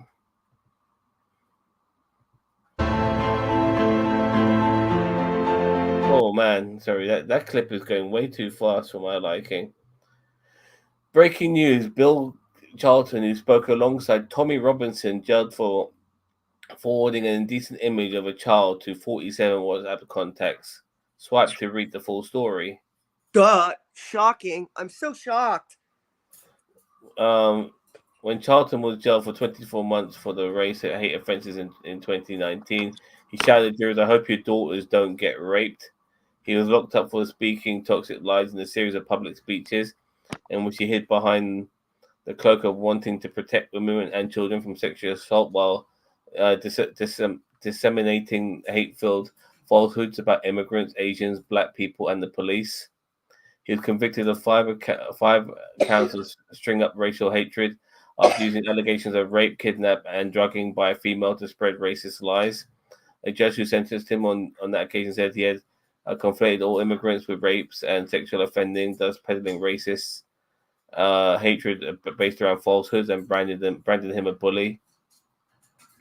Now Charlton, 57, formerly of Seaham County, Durham, but lately of Sidmouth, Bensham, Gateshead, has been jailed for 3 years for sending the video of a young boy aged between 10 and 14 in the summer of 2018. He was also ordered to sign the sex offenders register for life. Prosecutor Ian West told the court it's not suggested he's a paedophile or gained sexual gratification from watching it or forwarding it. He just has, it seemed, a sick sense of humor. Well, you see, they always give people who happen to be on their side of the political spectrum a pass, like a sick sense of humor. You know what I mean? So, Sexual exploitation of a child under the age of 14 is not sick sense of humor. It's a crime. It has a victim or victims that you will scar for life. It's not humor. Let's make that clear to this asshole and his supporters. And I'm not shocked. Anyone who's spouting what he was spouting, let's protect the women and children, so loudly, it makes me think. Like, of course, people are going to say, I want to protect people. I want to protect women and children. But if he's screaming it at the top of his lungs, just like all those people that are so anti-gay screaming, I hate homosexuals, there's always something behind that. I agree. All the people who are tremendously anti-gay, especially the ones who pick it around gay pride and stuff like that, for them, they want to be part of it. And this is how they end up being part of it. And the ones who go on about pedophilia consistently, yeah, those are the ones you got to watch out for. It's, I mean, they 9 times out of 10, they tend to be pedophiles themselves. That 9 times out of 10 is just a statistic I pulled out my ass. But I'm just basically, but I'm just saying, it always feels like those are the people that tend to be the ones who tend to be pedophiles themselves. You know, the ones who go on about it all the time. Yeah, in my opinion. What's really sad, I mean, aside from the victim being hurt or victims, because he's this age, you know he's already done it, and there's been several victims. So, I mean, there's no doubt in my mind. I've never yet once heard of people that have been reformed from this sort of crime. This man got 3 years. I want to ask that judge for a photo of their child or grandchild at that age and tell them, okay, let's just put it on the internet now, doing similar acts. And now tell me you would only give me 3 years for that. Because, really? Come on. I agree. Now, we have to go on to this right now before we start watching this next clip, because it is of Rick B's favorite politician, Marjorie Taylor Greene. So I think we deserve a bit of stupid American cunt. All right. Just check this clip out, Chris. I mean, you can't get any stupider than this. Okay. It says, by the way, MTG says gas prices will be too high in your electric vehicle. That's what it says. This is MTG saying it. And you think gas prices are high now? Just wait until you're forced to drive an electric vehicle.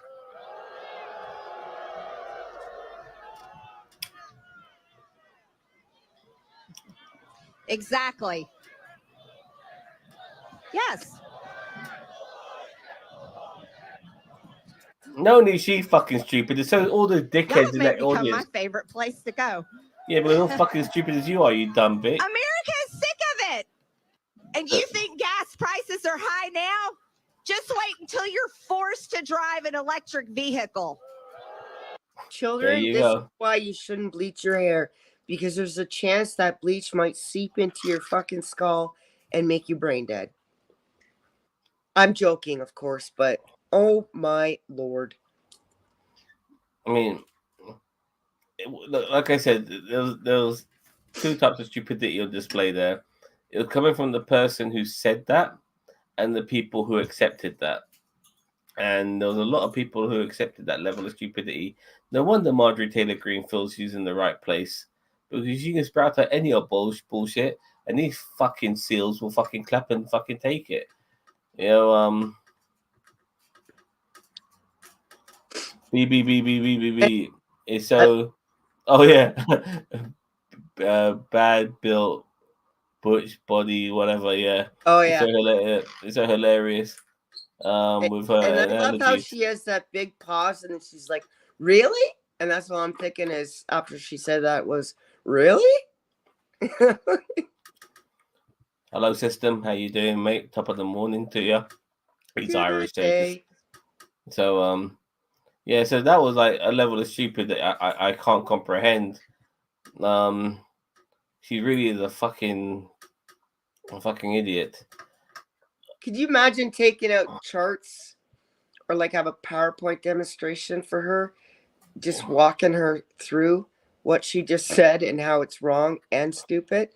Do you think she'd get it then or not? I don't think she No. would. No, I mean, she is a QAnon supporter, so you know she won't. Check this guy out. Billionaire. Look, we already know about. It's not like they're exposing us anymore about billionaires, but but here's some more knowledge on certain issues regarding them. Check it out.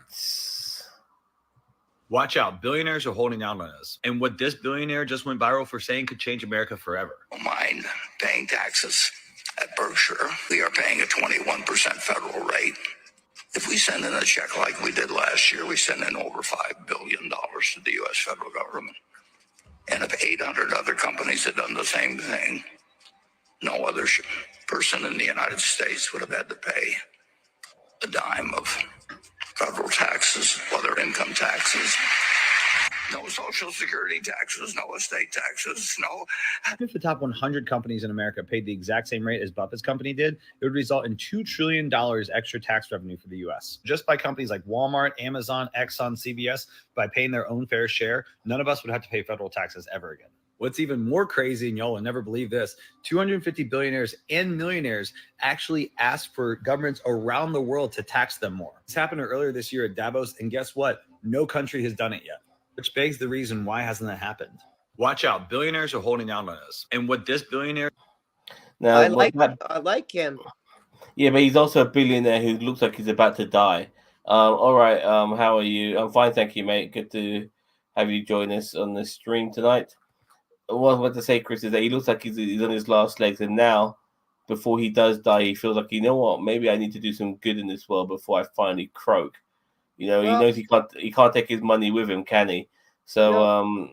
But again, I'm trying to get the good out of it. He probably went years and years, you're right, fucking the system, fucking people over. But maybe he's been paying his taxes all this time. I hope he has. And oh man, this should be on the national news, but it's not. The rich are suddenly wanting to pay more because they know we're going to eat them before long if things don't change. Well, I agree and disagree. I think there'll always be an element of poor people who will happily play lapdog and fucking bitch and puppet for the rich, because if you go on social media sites, there are a whole bunch of poor as fuck dickheads who don't realize it's the rich fucking them over. They will always think it's immigrants and shit like that. And they will fuck it, and then they'll happily be manipulated by rich people, telling them what to do, and they will die for it. Look! Just look at Donald Trump as a prime example. He a guy who gloats at being a billionaire, and he has nearly half the fucking population up his asshole. I have a friend that's owns a small business, and Joe owns a small business. But the difference is, my other friend that owns a small business, whenever I post things on Facebook about billionaire owners of businesses, he takes it to heart. He thinks like I want him to be taxed and taxed and taxed and taxed. It's like, and every single time I tell him, no, this is not what we're asking for. We're saying billionaires that don't need their fifth mega yacht, that aren't paying a living wage, should, that are getting tax breaks, that are getting all the advantages without paying their own way, should pay their fair taxes. I'm not saying you as a small company. It's like, but overhead, but this. Like, yeah, your business, not the billionaire company. So, Chris, we have this young girl now who is queer, and her parents are religious nutcases. Let's check it out. No. So I grew up with probably the strictest parents you can imagine. Every time I went to church, there would be these stories about how being gay is a sin. I didn't really know. I didn't know what. I couldn't tell my parents because I didn't know what they do. I got to 18. I didn't really have any idea of the real world or like that. I just grew up completely just secluded. Obviously, being in school, I knew that I wanted to go to uni, and I found this really amazing uni, and they said I couldn't go. It was the day after my 20th birthday, and I just decided to just leave. A work day, my parents showed up with the police, and yeah, they showed up like at my workplace and barged in and basically yelled at me, called me a massive sinner, said that I was gonna go to hell, and yeah, there's like something in my letterbox, and it's actually just come back from the police station, and I've had to file a report against my parents. Yeah, they've just been sending loads of horrible messages, loads of literally as I'm talking about this, I've just got back, and I'm not even kidding, like, can you see that? They're absolutely furious that like I've got a girlfriend. She's moving in literally next week. I have no idea how they found that out. Today's 2 years of like no contact with my parents, and my girlfriend's like got all these balloons for me, which is like super lovely. So yeah, this is just like a message to anyone who's gay, whose parents don't accept them. You can have like a really lovely life. So I grew I up. feel very sorry for her. I mean, for a start, this is not. If this was America, I'd say typical. This is United Kingdom. I know, And, that's weird. Yeah, and I feel very sorry for her because you don't want to lose your parents. You know, the love of your mom and dad. I mean, they're your parents, and the fact that she's in order to be herself and live her life, she's had to drop them like a bad habit. It's very sad, you know. I know people like this. I mean, I've heard people from the Westboro Baptist Church who left their indoctrination. They ended up being like that. It's really sad. You know that your worst enemies are your mom and dad. You know, that'll screw with your head because you're, and rightfully so, because your parents are supposed to be this loving and providing, and they weren't. And so, you know, that's going to disturb her. But I praise her for her strength, especially at 18, to do that and get out. I wish her luck. And for the police to come with the parents to her workplace after she's 18 to yell at her, I would have issue with those police. I'm like, what did they tell you this was about that you thought they had a right to a police escort to my place of work? And once they did start yelling at her, were the police quick to remove those people once they caught on to what was going on, if they didn't know what was going on already? Because they should have. Yeah, I would like to have known more about what happened at her place of work regarding her mum and dad coming in there and calling her a blasphemer and all that sort of shit. I'm very curious about that. And did she lose her fucking job over that as well? Right. That would be, yeah, because that's just the worst, isn't it? You know, like the police, your mum and dad coming into your workplace with the police just to fucking shout at you.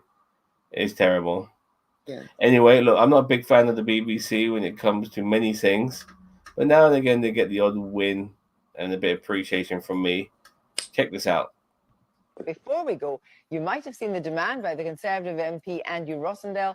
The BBC One should play God Save the Queen at the end of the day's programming to mark our departure from the EU. Well, we're not a BBC One and it's not quite the end of the day, but we're incredibly happy to oblige. Good night. God save the Queen! The fascist regime have made you a moron. Potential hate bomb. All right, that's all I'm going to play for the sake of copyright.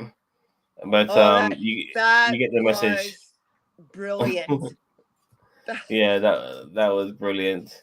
That was trolling on the next level. That's the Sex Pistols, right? I think so. Yeah, God Save the Queen by the Sex Pistols. We couldn't play it all here for you, so go listen to it. It's Johnny Rotten, I believe. I think Sid was in that there for a bit Now, too. there was this woman on TikTok who only has like 6,000 or 60,000, I can't remember, followers. And don't get me wrong, that's still 60,000 is a decent amount. But she's one of these sort of trad wife girls, and I think she said the N-word in one of her videos, and it got her a lot of shit. I think she said broke ass N-word, you know, and it got a lot of other shit. But yeah, remember at the same time, she's an attractive woman who was probably one of the cool kids in school, and so she's kept that mentality, and she's now using it to describe what's going on with issues regarding our politics and laws, because she feels that the nerds are making up the laws because they weren't cool in school. I know I don't want to go too much on about it. Watch this clip. It'll make more sense. High school theater nerd. Ever wonder what happened to those kids that bullied you in high school? So all those nerds in high school, like the weird theater kids and the anime people, and you know who I'm talking about, the people we didn't hang out with. So they've grown up now, and they're the ones making the laws. They're the Mark Zuckerbergs. They're the Faucis of the world, the fucking nerds. Those fucking dorks that never got laid in high school, and they got a major chip on their shoulder against the normies. Well, it's time to stand the fuck up and stop being scared. Like, why are we scared of these people? They were massive losers in high school, and they're massive losers today. It's time to put the motherfucking nerds back in their place. So in other words, you peaked in high school, and you just announced that to the whole of the internet. Sunshine, we can tell. In fact, you could name your page The Diary of a Girl Who Peaked in High School. Very well said. I love it. Because she's like going, yeah, like you're a loser in high school, but no, in a way, being a nerd made them study, and now that they run the fucking world and they own industries and they're billionaires, whilst you are trying to make a name for yourself on TikTok by admitting that you peaked at high school because you're one of the pretty girls. And she's a trad wife as well. And she's sorry, Chris. She's a trad wife as well. And she goes on about, having fun and getting laid and all of that sort of shit. Well, that kind of goes against your Christian values, don't you think? But what's a trad wife? Like like those like those alpha male guys, you know what I mean, who believe in like women should stay at home and have kids and work in the kitchen and shit like that, and these are the conservative women who actually advocate for that, but they don't really live that lifestyle. But even though they advocate that lifestyle, then the ones who do try to end up living that lifestyle end up hating that lifestyle, because the reality is that they're not like that, even though they don't want to promote it because they're fucking hypocrites. It happens a lot, actually. The girl called Just Pearl, or Pearly Sings, who advocates all of that shit, yet she doesn't fucking live any of it. It's ridiculous. So, yeah, guys, because I didn't learn anything and I just spoke down to people for like 4 years, and I know you worked really fucking hard and then got a job and worked really hard at that for like 30 years. Why do you seem to think you have a right to, like, I don't know, get into politics, and because you pay taxes more than I do because I don't have a real job, have a right to, have a say in society? I just don't get it. You're just nerds. These Dr. Fauci's, like, for somebody to read Dr. Fauci's level is beyond my capable of understanding, because he has to really educate himself in various ways. And be the best. Yeah, like this computer analyst of some type. For them not to be the cool kids in school, they end up being the most important people in the world. And in one person's case, the richest, one of the richest. But she was so right there. She's like, so you just used all those words to say you peaked in high school. That's what you just told. Yep. And someone like Mark Zuckerberg, he can, and I say this in a non-misogynistic way, but he can get pretty much any woman he wants, because and he'll be sexy towards the women because he's successful entrepreneur, and the money as well, for sure. But I think he'd be very desirable towards women, simple and very classy women, beautiful women, whatever, because of who he is. They want his ass because he's fucking. She would. Yeah, she would jump all over Mark Zuckerberg, all over him for sure, if she had a choice. Yeah, you're absolutely right on that. Yeah. Okay, on to the next clip. So what do we have here? Oh, I got some Caitlin Clark, actually. Ooh. Where's the line? There it is.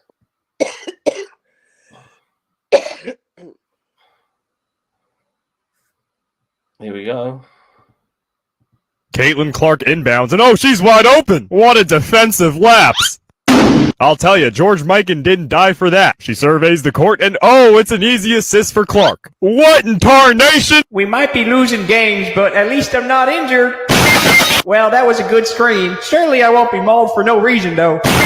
Oh yeah! Injure her! We don't want to make a lot of money. If we absolutely obliterate her, we get to fly commercial again. Rah! Here's Caitlyn with another dime to her teammate. Hey, coach, is the front office going to trade the whole roster or what? 100%. We will. Just give him time. Yeah, it's time to deep fry these women. Oh, excuse me. Laura Bird. I'm running. Oh, no, I'm not. Laura Bird. I'm going to make your life terrible, Caitlyn. Man, no, you won't. You got a second free throw to shoot. Oh, my bad. See what I mean? Like, They're just so focused on her. aiming to maim. And she Yeah. tries to pass to her teammates, and they fuck it up. I think there's like one woman on her team with her that is, as a good, they could play off each other. If she passes to her, she's got a chance of getting the ball in the net. These other women at a professional level miss shots all the time. It's sickening. Now, remember that sorority princess I showed you earlier? Yeah. Who goes on about the nerds. This is her again. This is the video that kind of got a lot of shit because she says the N word. Check it out. That's the exception. I'm the rule. Everybody I know who's married right now, they're married to broke ass niggas.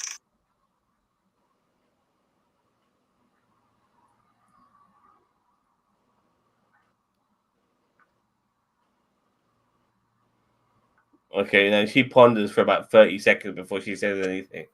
But the point is, you heard her say the N word, and that's why she's getting so much shit from a lot of people right now. Rightfully so. Exactly. So. And it's like, if you don't like those type of people, why are you saying all your friends? Yep. Yeah, I know. It's weird. I've seen that woman cook before, and if throwing shit in a bowl and no measurements. Well, she does look like a lot of other people, like a lot of Chad and Trad wives. So you might mistake her. They all look the same. Check out Tizzy. He's got something to show regarding Donald like Trump. him. Yeah, he's good. Maduro, Venezuela, it's $1.2 trillion for their fake infrastructure. The Biden border well, you know this, right? We will expel the warmongers and shelter criminals. Look, wait. Saudi Arabia and Russia will repeat. Donald Trump. He can be hard to understand sometimes, not just saying regular words, also like where he stands on issues and things, because a lot of times he will contradict himself, saying one thing and then saying another thing and then doing another thing. So I thought I would make up a little new series here.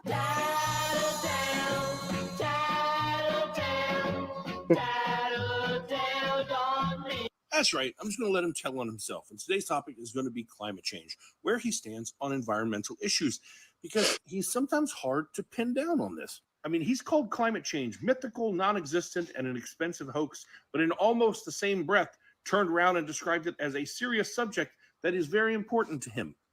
He'll say things like, I don't believe it. And then somewhere else he'll say, the environment is very important to me. Someone wrote a book that I'm an environmentalist. He seems confused. Why is he confused on the topic of climate change? Well, maybe this will shed some light. It'll start getting cooler. You just watch. I wish science agreed with you. Hey, well, I don't think science knows, actually. Oh, so he doesn't know anything about climate change, but he thinks scientists don't know anything about climate change either. Like, I don't know anything about having brain surgery done, but if I needed brain surgery, I'd probably talk to surgeons, and like real surgeons, not Facebook surgeons, not surgeons who operate out of their garage. It would seem, on the other hand, Donald Trump likes garage surgeons because he appointed a bunch of people who deny climate change, even though they have no real credentials to do so, earning himself the title of the Crown Prince of Climate Denial. I don't expect the President of the United States to be an expert on climate change, but I do expect them to know what they don't know and rely on experts to fill in the blanks. And it would seem Donald Trump can't be bothered to do that. Yeah, well, you can't be bothered to do anything really. But yeah, that's the people want the president of the United States. Funnily enough, crazy. And funny So enough, when I was telling you about the speech that he just did in Nevada, he literally said, "I don't care about you as voters. I just want your vote." He said that right to the audience, and they clapped. yep, I saw that clip, and they still want to kiss his ass. They still gonna kiss that ring. Oh, he just says it how it is. Yeah, he says it how it is. That he doesn't give a shit about you, and yeah. Hello, Ron. Welcome from the Mojave Desert. Hello. So here's a good clip, by the way, regarding Hunter Biden and Donald Trump when it came to the convictions. Let's check it out. We all know that Fox is a propaganda network, but their recent reaction to the verdict in the Trump trial versus their reaction to the verdict in the Hunter Biden trial may just be their most brazen example of this yet. Abby Phillip on CNN aired this revealing supercut. This is a new era in America, and I think it goes against the ilk of who we are as Americans and our faith in the criminal justice system. In the end, this jury of ordinary people from Delaware were not intimidated by that family, and they recognized that this was a clear-cut case and that clearly no one's above the law. Jeanine Pirro used to be a judge in the 90s. She was the district attorney of Westchester County. She knows better. But, oh yeah, her ex-husband was convicted of conspiracy and tax evasion in connection with illegally deducting $1.2 million of personal expenses as write-offs for his business and was pardoned by Donald Trump. Anyway, back to the table. This is a very political exercise, and you have to say that it accomplished what it set out to accomplish. But I would say this about Judge Noreika. I think she ran a very fair courtroom. She ran a very fair trial. I guess we all need to shop at Banana Republic from now on, because that's what it feels like. Yeah, a Banana Republic. For years, the Bidens have been able to escape any legal accountability for their sleazy, corrupt conduct. But today, their luck ran out. At least Hunter's did. Power is all they love. And they're willing to do anything to cling to it. They're willing to destroy the rule of law. The Republic has been wounded by weak lawyers and talentless political bloodhounds. It gave me a little boost of confidence in the American legal system, although they still have a lot of work to do to win me back. I believe that there was a conscious collusion of allies that came together. It's pretty obvious, with a private strategy to eliminate a common shared adversary. Hunter's going to jail, so Joe doesn't have to. And when he comes out, he'll be rewarded for his loyalty, like a made man in a Biden crime family. This is a distraction from the influence peddling and the kickbacks. In case it wasn't obvious before, these are all actors reading from a script who don't actually believe in anything. I agree. I feel like the right-wing mindset is the most disingenuous, and it's more anarchy than anything. Well, it's what can I get from this? I don't care what I have to say. Yeah, exactly. Fox News has been riding Trump to the bank, so much so that they were afraid that the gravy train might dry up a bit if they broadcasted his speech, the Nevada speech, and they didn't because it was so bad. Well, they tried to boycott Trump in various ways. I think they weren't really on Donald Trump's side prior to him being president in 2016. They were they weren't. And then when it came to him going back for re-election, they were up Ron DeSantis' ass. And once again, Trump has become triumphant. And people like Jeanine Pirro feels like she owes Trump, so she's never going to not be loyal to him.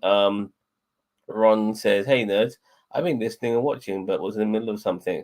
So I had to finish that first. What were you in the middle of? I need to know right now. Tell me every little minute detail." Tell us everything. Everything. Or as Gary Oldman said in Leon the Professional, everything. No, he said everyone.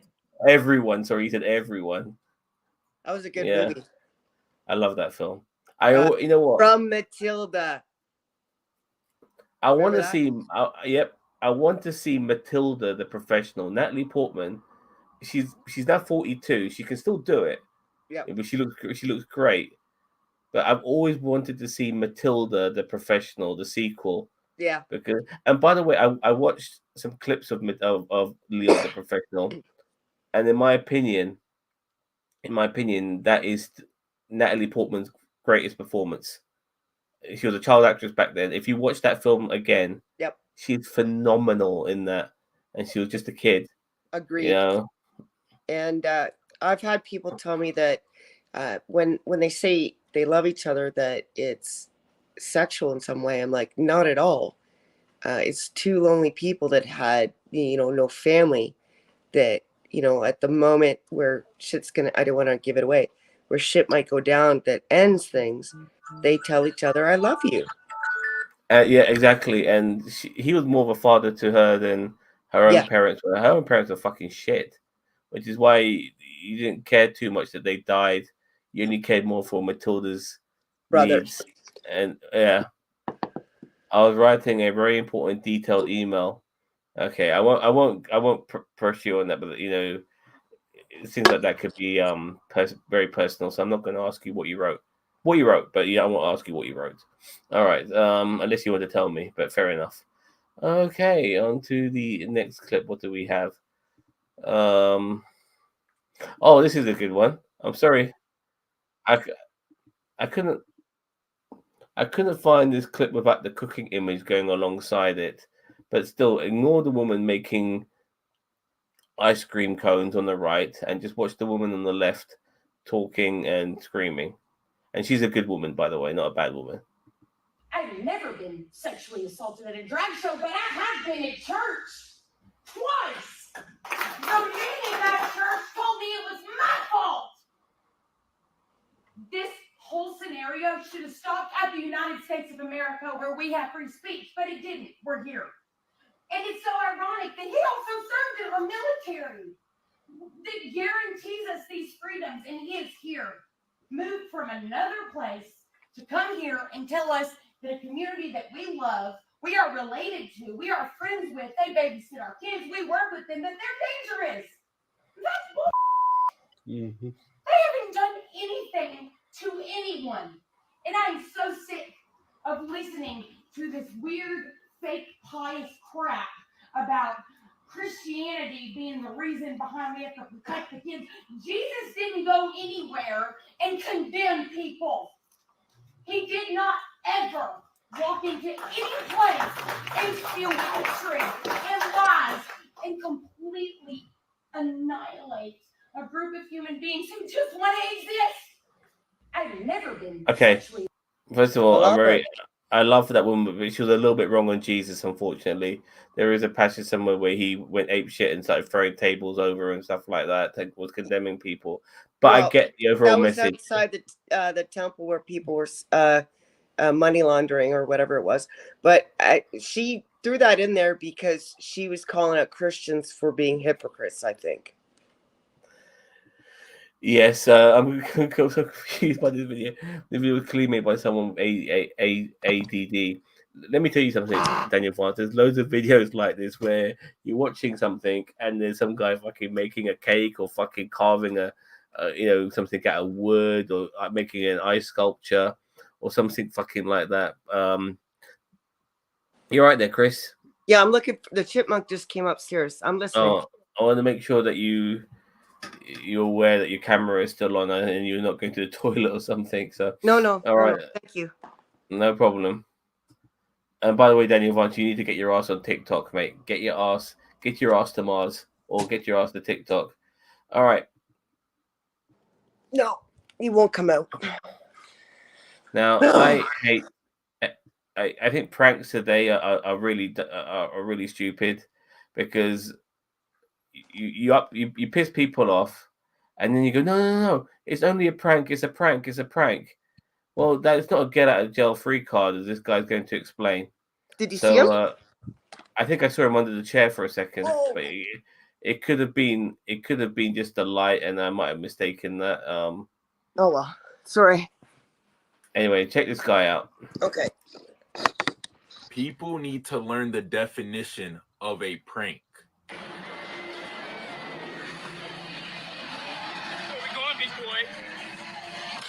That's assault.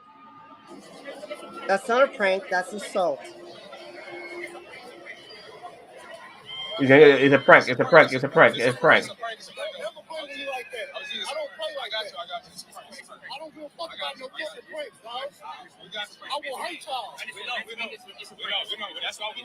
In what Not a world prank. is getting behind another grown man It's considered assault. a prank? Nigga looked him in his eyes and called him big boy. And doing this in front of his girl is nasty work. Buddy is basically asking to be put into the dirt. And Yeah. I love how every time a prankster gets pressed for doing their prank, they just say, it's a prank, it's a prank. Like, nigga, that is not a get out of jail free card. Like, nah, bruh, you still gotta catch these hands. Pranks are supposed to be funny for all parties involved. I feel like bro just wanted to rip your head off after that so-called prank. But maybe I'm tripping. Maybe I just need to lighten up. Y'all let me know if y'all think this is classified as a prank or not. People need to... He said it. He said it. You're not tripping. Both Yeah. parties have to. No. It was No, not funny. he's not tripping. He's right. Like the way people are pranking nowadays, it really people have lost the art of doing things. Yeah, they see certain people do certain things in some ways and say, yeah, we'll try to replicate that, but they're very lazy in how they do it. It's a bit like, in my opinion, how hip hop music is nowadays. It's all this mumble rap shit, which I can't fucking stand, and I find it very lazy to what their predecessors offered, which was ghetto poetry, and we're not getting that anymore. We're not getting that anymore. Because that's And what it- rap stands for. Yeah. Rhyming and poetry. Oh, really? Yeah, you taught me something today. Yeah. But yeah, it's just not like that anymore. You know, with the messages that was in hip hop. But and same with pranks. There used to be a real art to it, and now people are just doing any old shit. It's easy to do it that way than it is to do it in the artful way, if you know what I mean. And that wasn't even a lazy prank. I just think that he touched someone. Oh, I think it's a lazy prank. It's a lazy I think prank. you don't just touch someone. That's not funny. Well, they don't know any better, which is why it's a lazy prank for me. You know, it doesn't require any effort. There's a guy sitting on the bike. I'm going to go up behind him and molest him. Yeah. You know what I mean? It's If very easy. But if it were something that could possibly be funny and they did it wrong, that's lazy. How could that possibly be funny, to grab a stranger around the waist and call him big boy? That's why it's lazy. It's not funny. If some stranger came to me, think about this, grabbed me around the waist and whispered something in my ear, that'd be a sexual assault. Just because this is a man doesn't mean he wasn't assaulted. But we are treating him differently. There was that guy. I think I forgot his name, Mankey or whatever the fuck his name was. He would do pranks like that, which would annoy people. He would actually go up to girls and go to girls, "Do you want to die? Do you want to die?" And this is a scary thing. And then you pull out hair dye. Like, what the fuck's wrong with you, man? You know. It just went by when you put your camera under the cat. Yeah, I thought I saw that too, Daniel. I thought initially it was maybe the light, but now give me $1. Give me $1 for the video game run you ruined. Yeah, and that guy, he was so pissed off. His phone fell on the floor and everything. He didn't give a shit. Christine, you can grab me around the waist anytime and ask where we're going, big boy. Oh, thank you. He's a big boy as well, from what I've heard. But This is nice. seriously, we always minimize when men have things done to them, and I think that's unfair. You know. Now this one this is a good video for you if you ever have Indian or basically ethnic minority neighbors who cook nice smelling food, and you want a piece of the action. This is for you, Chris. Okay. When I used to just live with white people, there was no good food being cooked. So this creator was wondering how to get her Indian neighbors to invite her over for a meal. This is actually really simple, especially if that family has a grandmother figure. You are going to invite them over for a meal. They'll come over, they'll eat it, and they're not going to like it. That's white people food. This is not a comment on your cooking. They're just not going to like it. Yep. But this grandmother will feel so bad for you. In her mind, You now look like a starving Victorian child. She now believes it is her responsibility to keep you well fed. To her, you are about to die from malnutrition, and if she does not feed you good food every day, then your death will be on her hands. And of course, you'll try to tell her that you're perfectly capable of making your own food, that that's far too much food to be eaten by one person, but it'll be no use. She won't believe you. I get that. Because she had that casserole at your place that one time. Yep. And she found it bland. I can so see this. I could so see it. As soon as it started, I could see where it was going. I was like, yeah, that grandma's gonna want to feed you now. And it was, yeah, he went with a starving route. I thought it was no one taught you how to cook route. So I'm gonna have to teach you. But either way. I've been to certain households where non-Indian people have tried to make a curry, like Indian style curry, white people basically. Mm-hmm. And I haven't told them this term, but then one of my mates who I play poker with made the curry, and he was really hoping I'd be impressed with it. And I tasted it, and I said to him, "I'm really sorry, mate. This is a white man curry." And he goes to me, "No, this ain't a white man curry." I go, "Yes, it is. It's a white man curry." I don't know what it is. I'm sure white people obviously can replicate a good Indian curry if they know what to use, but that's the thing, they don't. Because, you know, like people, like, I can't cook a curry to save my life. I'll be honest with you. My mum never had me in the kitchen with her understanding the recipes and stuff like that. It's definitely a mother to daughter thing more than a mother to son thing.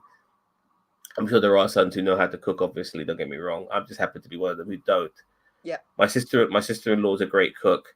My late mum was a great cook. Lots of my aunties are great cooking. They're the ones I rely on for Indian food now when it comes to that home cooking. Mm-hmm. You know, there is something they know about cooking Indian food. They know what ingredients to use, you know, stuff that probably white people have not even heard of. Oh, yeah. You know? Yeah. And that's what makes them authentic curries compared to white man curries. Just ask a white person if they know what turmeric is. Yeah, garam masala.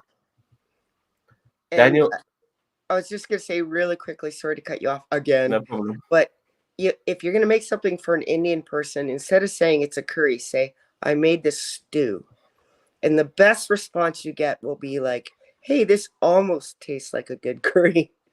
That's the best case scenario. You can't say you're making a curry. You just can't. Yeah, you know, I might use that next time. I can make a good chutney, not a good curry. Fair enough. That's like a jam almost. Now, this Daniel, I'm really happy you're with us on this one. I wish there was some more people from Star Trek in the chat right now, because this one is deep. This one's really deep. It's William Shatner, Bill Shatner himself. Check out what this woman has to say. William Shatner, the wisdom teacher. Now, Captain Kirk here has not always been known as a wisdom teacher, but he said something really profound this year.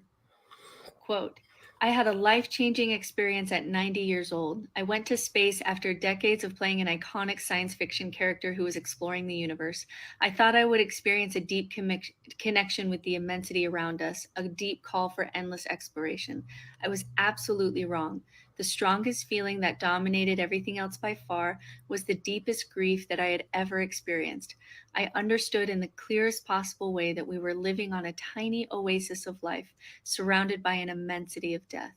I didn't see infinite possibilities of worlds to explore, of adventures to have, or living creatures to connect with.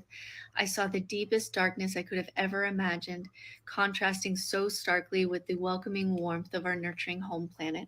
This was an immensely powerful awakening for me. It filled me with sadness. I realized that I had spent decades, and we had spent centuries, being obsessed with looking away, with looking outside.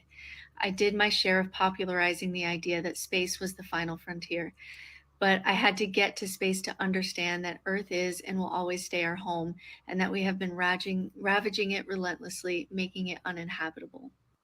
Now, this is so common with astronauts that we actually have a term for this. It's called the overview effect, and it's actually a transcendent and even awakening or enlightenment experience. Astronauts viewing the Earth from space report overwhelming emotion and feelings of identification with humankind and the planet as a whole. And it's almost this shocking feeling of returning to Earth and realizing that we're fighting over borders and we're fighting over ideas when we're just this speck of life in the universe that is so sacred. And just why aren't we just helping each other and being kind to each other all the time? And it just almost seems absurd. So maybe going into space is the future for our planet, but for a different reason than we understood. Maybe it's so we can look back at Earth and realize the preciousness of what we have. Actually, the astronaut that took the iconic photo of the Earth coming out, dawning over the moon, just died in BC recently. Anyway, sorry. But it was really fascinating portrayal of like, especially someone like William Shatner, who spent a majority of his life, I would say, and is known for playing Captain Kirk, you know, and an explorer. You know, he done other science fiction stuff as well, but mainly Kirk in Star Trek. That's who he is. One of the most iconic characters in movie television history. And he finally went into space. William Shatner did. And his whole perspective of everything changed. And it's a perspective that a lot of other people who've had the luxury of going into space has had, that they realize that, you know, not being on this planet, looking at this planet from outside the planet, making you realize, you know, that we are all on this little ball, a tiny speck, and how we treat each other and what we fight over and all of these sort of things. You know, it's not about looking into the void of space and exploring more things. It's just about looking back at home and trying to make things better. It's and a real, realizing yeah, that we are that oasis, that we are destroying that one little dot in all this emptiness. And that's our only space that we can exist. And we're just, for what? Bits of paper destroying that. I agree. Now, the funny thing is that I hear people, because of like movies, just and people assume that billionaires will end up living in space stations or living in some underground facility. You know what? The luxury about being a billionaire is that you can go anywhere in the world. You can do anything you want. The moment you limit yourself from living in the underground facility because you made so much fucking money, now that you're done and you want to live underground or you want to live in space, it's not that great. For a start, astronauts have mentioned that how at this current moment in time, living in space is not straightforward. It's not how you see it in the films. They haven't got anywhere near to 2001 level space station, you know, living. It's nowhere near that. And if you're a billionaire who wants to live in space, you're not going to have a good time. It's like a trailer. Yeah, it's like living in a trailer. Yeah, exactly. And living underground is not going to be that great either. And once your money ends up being worthless, the people you might have with you, they don't have to necessarily work for you. They can revolt. You got nothing to fucking offer them. You know, you live on this planet. You like to go to all these places. You love to live in luxury. You want to live in your yacht. You want to fly on your jet. You want to go to your mansion here and your villa over there and your hut over here and all of these sort of places. Well, none of these fucking places are going to exist if you keep fucking up our planet for your greed. You know, all these places you want to go to. So, yeah. I wish people would stop thinking that they're going to, you know, live in space or underground, because honestly, that's not ideal for them either, just to make an extra buck. So stupid when people think like that. Watching too many movies. When Neil Armstrong returned to Earth, he went on a caving expedition looking for a metallic library supposedly left by extraterrestrials in Cuba de los Teos. Where the fuck is that? Is that in some Latin American part of the world, I guess, but where, to be more precise? Cueva de los Teos? Oh, that you said Cueva de los Teos. I don't know. I went way too quick. Sorry. So, Cueva de los Teos. Okay. I'm listening. I'm watching. I'm listening. That's fair. What's that? All right. No, that's fair enough. Okay, let's get rid of this clip and find another. Yeah, I just thought that was a fascinating clip, and it really it was. Yeah, it was really good. So multiculturalism does work. No, this clip is too long, but basically, there's one guy going. People say that multiculturalism doesn't work, but these are people who are living in white parts of the world who are now experiencing multiculturalism simply because their forefathers, who were colonizing the world, have ravaged those countries so much that people end up having to move to Europe or America, or Australia or whatever it may be, which has been taken over by the white man. But there are countries out there which let me just show you this clip here. There are countries out there which are multicultural that are not being taken over by white people but other races, and that's for a country, for instance, like Malaysia, which is what this guy is talking about. He lives in Malaysia, this dude. Okay. And there are Christians, Muslims, Hindus. There are people who are, those are the religions, obviously, and maybe even Jews as well. And then there's obviously people who are Indian looking like myself, Chinese looking, Southeast Asian looking, all these different races and faces. And they all live together in peace in Malaysia, a multicultural city. The only ethnic minority they have when it comes to races is people like this dude, who's a white dude. Yeah. Yeah. So. And Malaysia's not a city; it's a country. Yeah, I said that. I thought you said city. Sorry. If I did, I didn't mean to. That's what I thought. Yeah. But yeah, so that's what he was going on about. The video is 3 minutes, so I don't want to egg on to that, but we are getting close to the end of my clips. Let's check out this dude here.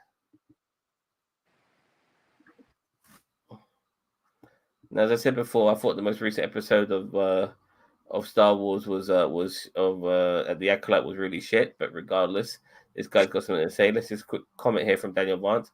A cave located on the eastern slopes of the Andes Mountain in Moreno, Santiago province of Ecuador. Okay, fair enough. That's where he went, of all places. Fair enough. Okay, check this guy out, what he has to say about Star Wars fans. I was not going to make a video about this, but fuck it, I need to. Star Wars has the absolute worst, most toxic fan base in history. All this discord going on with The Acolyte is absolutely insane. People already hate bombing it and hate reviewing it even before the show came out. And why? Well, it's the same old shit that it always is. It's woke, man. It's woke. I don't like the woke shit, man. I saw a video on this app that absolutely fucking infuriated me. Ooh, why does Star Wars have to cater to that audience? Listen, white people, I need you to understand this. Other races exist besides you. I swear it's like clockwork with you guys, over and over and over again. The fucking minute that a black person shows up, y'all start screaming about it. You mean to tell me you can't have good storytelling with characters who look like me? And more importantly, why do you keep watching them? You've already very outwardly expressed that these shows are not for you, so why do you keep subjecting yourselves to them? You do realize you're only doing what Disney wants you to do. They don't give a fuck whether or not you like the show. They just want your engagement so they can continue to make more. And you idiots fall for it every single time. It's hilarious. So because of that, no, these shows are not going anywhere. And guess what? People of color are not going anywhere either. Cry, cry, cry all you want, but guess what? It's not going away. It will never go away. Good. He's got a good point. He's got a good point. Whether we like The Acolyte or not, it's not limited to that alone. I mean, it's every time there's a person of color or a woman, it's woke, woke, woke, woke, woke. You're 50% of the population, men, and I'm sorry, but there's also other races as well. We do exist, and we appear in life, so why wouldn't we appear in television or movies? Yep, something I've been trying to explain. As I said earlier, I call this one guy who calls himself American Alpha a snowflake because he had an issue with a strong black female character in season 4 of The Boys. Like, Jesus Christ, mate! If that's your problem, you really are a little fucking bitch. Yeah. But now, before I play this clip, I want you to you'll be able to see it on your phone, but this woman is responding to a comment left on her TikTok where she's a redhead. This woman's redhead lady, and Yep. so the person wrote, "Redhead lady, Trump is better than God. Trump is our Jesus. Trump did more than Jesus ever did to us." Now, I just want to quickly add that I used to troll on Parler. I called myself white white American patriot, and I tried to something like that. Oh, I got And, bit by a mosquito. I'm going inside. Sorry, no I'm listening. problem. I called myself white American patriot, and That's basically I was like being. My picture was my profile picture was this, by the way. What's that? This was.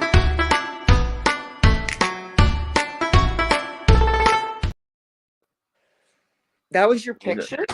Yeah, that was my profile picture. Yeah. And I was basically trolling, and I was like, but I was mocking myself. Like, I wouldn't use the word alpha male, I would use the word alpaca male. You know, and I wouldn't say the word brain, or I put the word Brian, you know, and stuff like that. I wouldn't say the word hour, O-U-R. I would say R-A-R-E, like the Brits do often. And you know, I would just make out that Trump was my god and all of this sort of stuff. I would really make myself. It would be very self-deprecating, you know, my character. Right. And I'll be basically owning myself whilst trying to pretend that I'm owning others. I had a good laugh for it for a little while before I got fed up of it. But the Parler app is really clunky, and it's funny as well because back then when Parler came out, it was supposed to be an app for right wingers, and nobody. But I thought they built it as free speech. Well, it was their app, and they were not going to go on Twitter. But the reality is, it was a shit app, and people were still going on Twitter. But they're lucky now. Elon Musk bought Twitter, so they've got their right wing Twitter anyway. It's called Twitter or True. X. Yeah. Anyway, so this lady, so the guy she might be responding to could be trolled. What I'm trying to get at is the guy she's responding to who wrote "Redhead Lady, Trump is better than God. Trump is our Jesus. Trump did more than Jesus ever did to us." This person could be trolling her, but let's see her response. Okay. No, I don't think you guys understand the amount of people that I have read in my other video who actually say this and who believe this are crazy. One lady said that Donald Trump is Jesus reincarnated, and when he gets elected as president, that's when the rapture happens. These people are out of their minds. There's so many comments I've deleted. I've blocked people because just reading that made me so angry and so disappointed. I just want to cry. Like, it is so sad to see people actually believing this and commenting this. And it's not just, you know, all rage bait. It's not just, you know, fake accounts. Like, these are real people who are defending, like, dying on this hill that Trump is Jesus. And Trump, it's not just about Trump is the chosen one for being president. No, people really believe this. This is the problem. This is a problem. No, I don't think you guys understand. This is what happens when you worship a politician. Well, I love my baby. He could be trolling, but the sad thing is there's others that are not. And she's stating that she's come across a lot of people like this. And I haven't really, when I was pretending to be this person that she has come across, even though I haven't come across her. But I wouldn't. The thing is, when I troll people, I don't troll people on my side. I'm trolling the people who are not, you know, by pretending to be on their side. Right. You know, because I don't want to be trolling people on my side. That's not the whole. That's not my point. That's not what trolling is. Yeah. Exactly. So, all right. So here's the final clip. Now, I'm not sure about this particular streamer. I think she might be trans. I'm not 100% sure. But regardless, this is what she said she did. And these are some of the conversations she had. Celebrate Pride in Call of Duty. And as I was live, the meeting got canceled. Happy Pride. Happy Pride. You is wish you crazy. could. I'm not against it, but I am against the promotion of it. Promotion Sorry, of not what? sorry. or Of us pride. existing? No, promoting to kids, That gay people exist? saying it's okay. It Saying is it's okay. to be gay. It is okay. So then you going against all religious rights, right? You might not be religious, but just know if you are, you're not. This is a free country, is it not? By religion, it's not. That's why I said if you're not religious, it doesn't go for you. So you saying every kid's gay? Not saying every kid's gay, kid but I'm saying the forced in ones closet? that are should know that it's okay. And the ones This that is a great aren't should also know it's okay Yes, I know because it you is. shouldn't bully people for who they love. It's not really bullying. If you think it's okay to promote gay stuff to kids, This you're guy sick. sounds gay. That's all I gotta say. How am I You're sick? Because I don't want gay kids to How kill does a themselves? kid know he's gay? How does did a you know kid you were straight he's as a gay? kid? Tell me. Wait, Wait, so you're saying it that is okay to be gay. It is not okay to promote it. So If you talking claim about that gay you're people is homosexual, promoting you're it, letting them know that gay bisexual, people you're a exist faggot. is promoting it. Well, we're not idiots. We know gay people Yeah, exist. Y'all talk like f***ing f***ers. How we not know you exist? Listen, just because I get and you don't doesn't mean you have to get so mad. Yeah, happy Pride. I tried to celebrate Pride. So this is what annoys me about these dickheads who go, it's okay to be gay, I just don't want you talking about it. Well, then you don't think it's okay to be gay. You know, if you don't want us talking about it, or we don't want you to exposing it to the kids, then why? You know, and but because they immediately conflate sex, everything's about sex with them, you know, intercourse. And that's not the case. It's just, you know, it's who you are inside. You know, if you know you're straight, you know you're straight. If you know you're gay, you know you're gay. If you know you're trans, you know, like famously that right-wing grifter Blair White said that she knew she was a girl when she was 5 years old. You just know these things, you know. Just my And- response to people who say it's okay to be gay, but don't flaunt it. I'm like, okay, it's okay to be straight, just don't flaunt it. So get rid of every ad on TV that talks about straight marriage. Get rid of all Hallmark cards that celebrate marriage or relationships or Valentine's Day. Get rid of all these things. I just don't want it flaunted in my face. Like, it's ridiculous. It's That's how ridiculous. ridiculous you sound, guys. when you Nothing talk wrong with about- yeah. So when they say so, there's nothing wrong in being gay. We just don't want you exposing.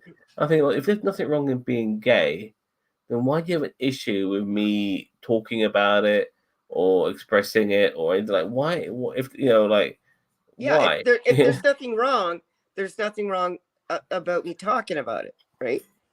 Yeah, exactly. So for me, these guys are talking about. They always end up talking out both sides of their mouth. I bet a couple of these guys are probably fucking in the closet anyway, or will think about it, or they could be bi or whatever. They want to swing both ways. You know what I mean? Or So- they're just so fragile that they're straight, but at one moment or one time they went, that might be fun because sex is fun, even though they're completely straight, and that shocked them so down to their core because their ego is so fragile, it can't be discussed. You know? Yep. And then they're playing with a woman or a trans woman in Call of Duty or whatever, and they're getting their ass kicked, so they even end up being more defensive. Like games like that, they have the most, you know, toxic player base. Yeah. Of all those games, I'm very happy not to be a part of that shit. You know, is it? You know, because I've played the odd game with those motherfuckers, similar type of games, and honestly, it's horrible. Like I've you know, seen. like, Sorry, horrible I keep people. interrupting. It's okay, go on. I just get so excited about topics like this. I apologize. But I've seen women go on just to start playing and they hear the voice. It's a woman. And the first words out of these guys' mouths are, make me a sandwich. Yeah, all that shit. Yeah, you know, it's so cliched. You know, it's so unoriginal. You know, go build me a house. It's a really good clip on TikTok I saw where this one popular streamer, he ended up having this like kid like whose voice hasn't even broken yet, and he sounded really young and innocent and sweet, and the streamer wanted to be nice to this kid and help him, and you know, they were on the same team, so he took care of him and made sure that he done well and got his level up and stuff like that, because the kid just sounded so sweet and adorable. You know, and that was a really nice thing. That was refreshing to see. And to see a streamer do that because he found the kid to be cute and adorable, and you don't get Or enough of that. It's You don't get enough. someone who's a youth that needs guidance in life, that needs a mentor, whether the kid was cute or not, right? Let's help our youth, right? Exactly, and some of these women streamers as well. They're quite attractive, and so and they're quite popular. So some of these guys on who hear their names, hear their voices, they immediately start being quite misogynistic towards them, or they fanboy, and they can be quite nice or that it does depend, but yeah, there's just too many incels unfortunately playing video games, They and sexualize or they hate. Why can't there just be in betweens, man? yeah. They got some of these people got a serious chip on their shoulder that I can't comprehend. Maybe because I'm old now. I mean, I used to. You're not banter- old. Well, I'm older. I'm only 3 years younger than you, Chris. Yeah. But yeah, I'm seeing things from a different perspective nowadays, and so, and plus, obviously, I'm like clean in the blood, so. And you're more comfortable in yourself. You've lived enough years to realize what's important and to be confident and to know your self-worth, to love yourself, because you can't love others until you're comfortable in your own skin, right? Yeah, but giving up addictions. I mean, I still have a couple like sugar, which is very hard to get rid of. And Well, that it's in everything. It's in everything these days. But not smoking, not doing weed. Those were probably the some of the biggest issues I've had to deal with, and I feel like a different person now that I've given that shit up, especially the cannabis, more than anything. And I don't want to ever be that person again. Mm-hmm. And I used to be a real ratty person. I used to be on edge and very easily triggered. And obviously, I still can be on occasion, but I'm not like that anymore. Overall, don't be hard on yourself. No one's perfect, and just keep in mind, everyone, that it's so much harder to hate. I used to hate so much, Chris. I used to hate. I still have contempt. I don't really have hate as much. Yeah. I still have contempt, and there are people I hate. There's a lot of, but I feel like I have valid reasons, not childish reasons. Yep. Yeah. Yeah, there's a difference. There's a big difference. Yeah. So, I mean, there's people that do deserve our contempt, but I recognize a time in my life where everything just pissed me off and I hated everything and everyone, and I was rude and loud, and I might even have been a Karen a little bit, but not for very long. And then became self-aware and I had some horrible people in my life for less than a year, thankfully, that convinced me that it was other people's fault that I wasn't feeling good about life. And, for a hot second, I believed them, but naturally, being at least someone with half a brain, figured that wasn't right, and that people are people. You treat them how they treat you. And I'm so much better for it now. Yeah, I'm happy to hear that. Yeah. Well, that is my lot. It's been a long stream today, 4 hours. Sorry? You spent? Not only am I spent, I've had to keep my arm here for a while because I've got this lovely little girl just chilling on my arm, and I didn't want to. She was like on one leg, just chilling. I don't want this. When the birds are on one leg chilling, they are super comfortable, and I don't want to disturb them. Marvel Blade movie loses its director again. Yeah, I heard about that.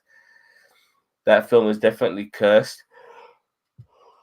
Well, that's too bad. I like Blade. I even like Blade 4. 3, you mean? 3 with Ryan Reynolds. I like that. Yeah. Oh God, somebody has to, I guess. But I know everyone hated it. I even liked it, so I liked all of them. But the problem is, like when you look at Blade, those films are R-rated movies, and Marvel is owned by Disney. Yeah, and people don't want R-rated Blade. You know, no, girl, no girl, no girl, no girl. What do you mean they don't want R-rated Blade? Sorry, they don't want PG. They don't want PG Oh. Blade. They don't want Disney Blade. You know, and Right. also, Mahershala Ali is not getting any younger. By the way, he's probably in his 50s now. And one of the things I liked about Wesley Snipes' Blade is that Wesley Snipes did a lot of his own action. You know, he's a martial artist, and you could see it. You know, I'm not sure he did all his own stunts, but he definitely did No. some of them, and he definitely did a lot of his own action scenes. Yep. And I'm a sort of person who wants to see the actor do the action. I like seeing that, you know, to some capacity, and we're not going to get that with Mahershala Ali.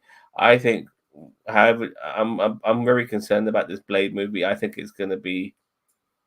I just don't think it's going to be good, and because and they Disney want to Disneyfy it, and they don't know. Disney doesn't know how to be HBO Max or Showtime or FX.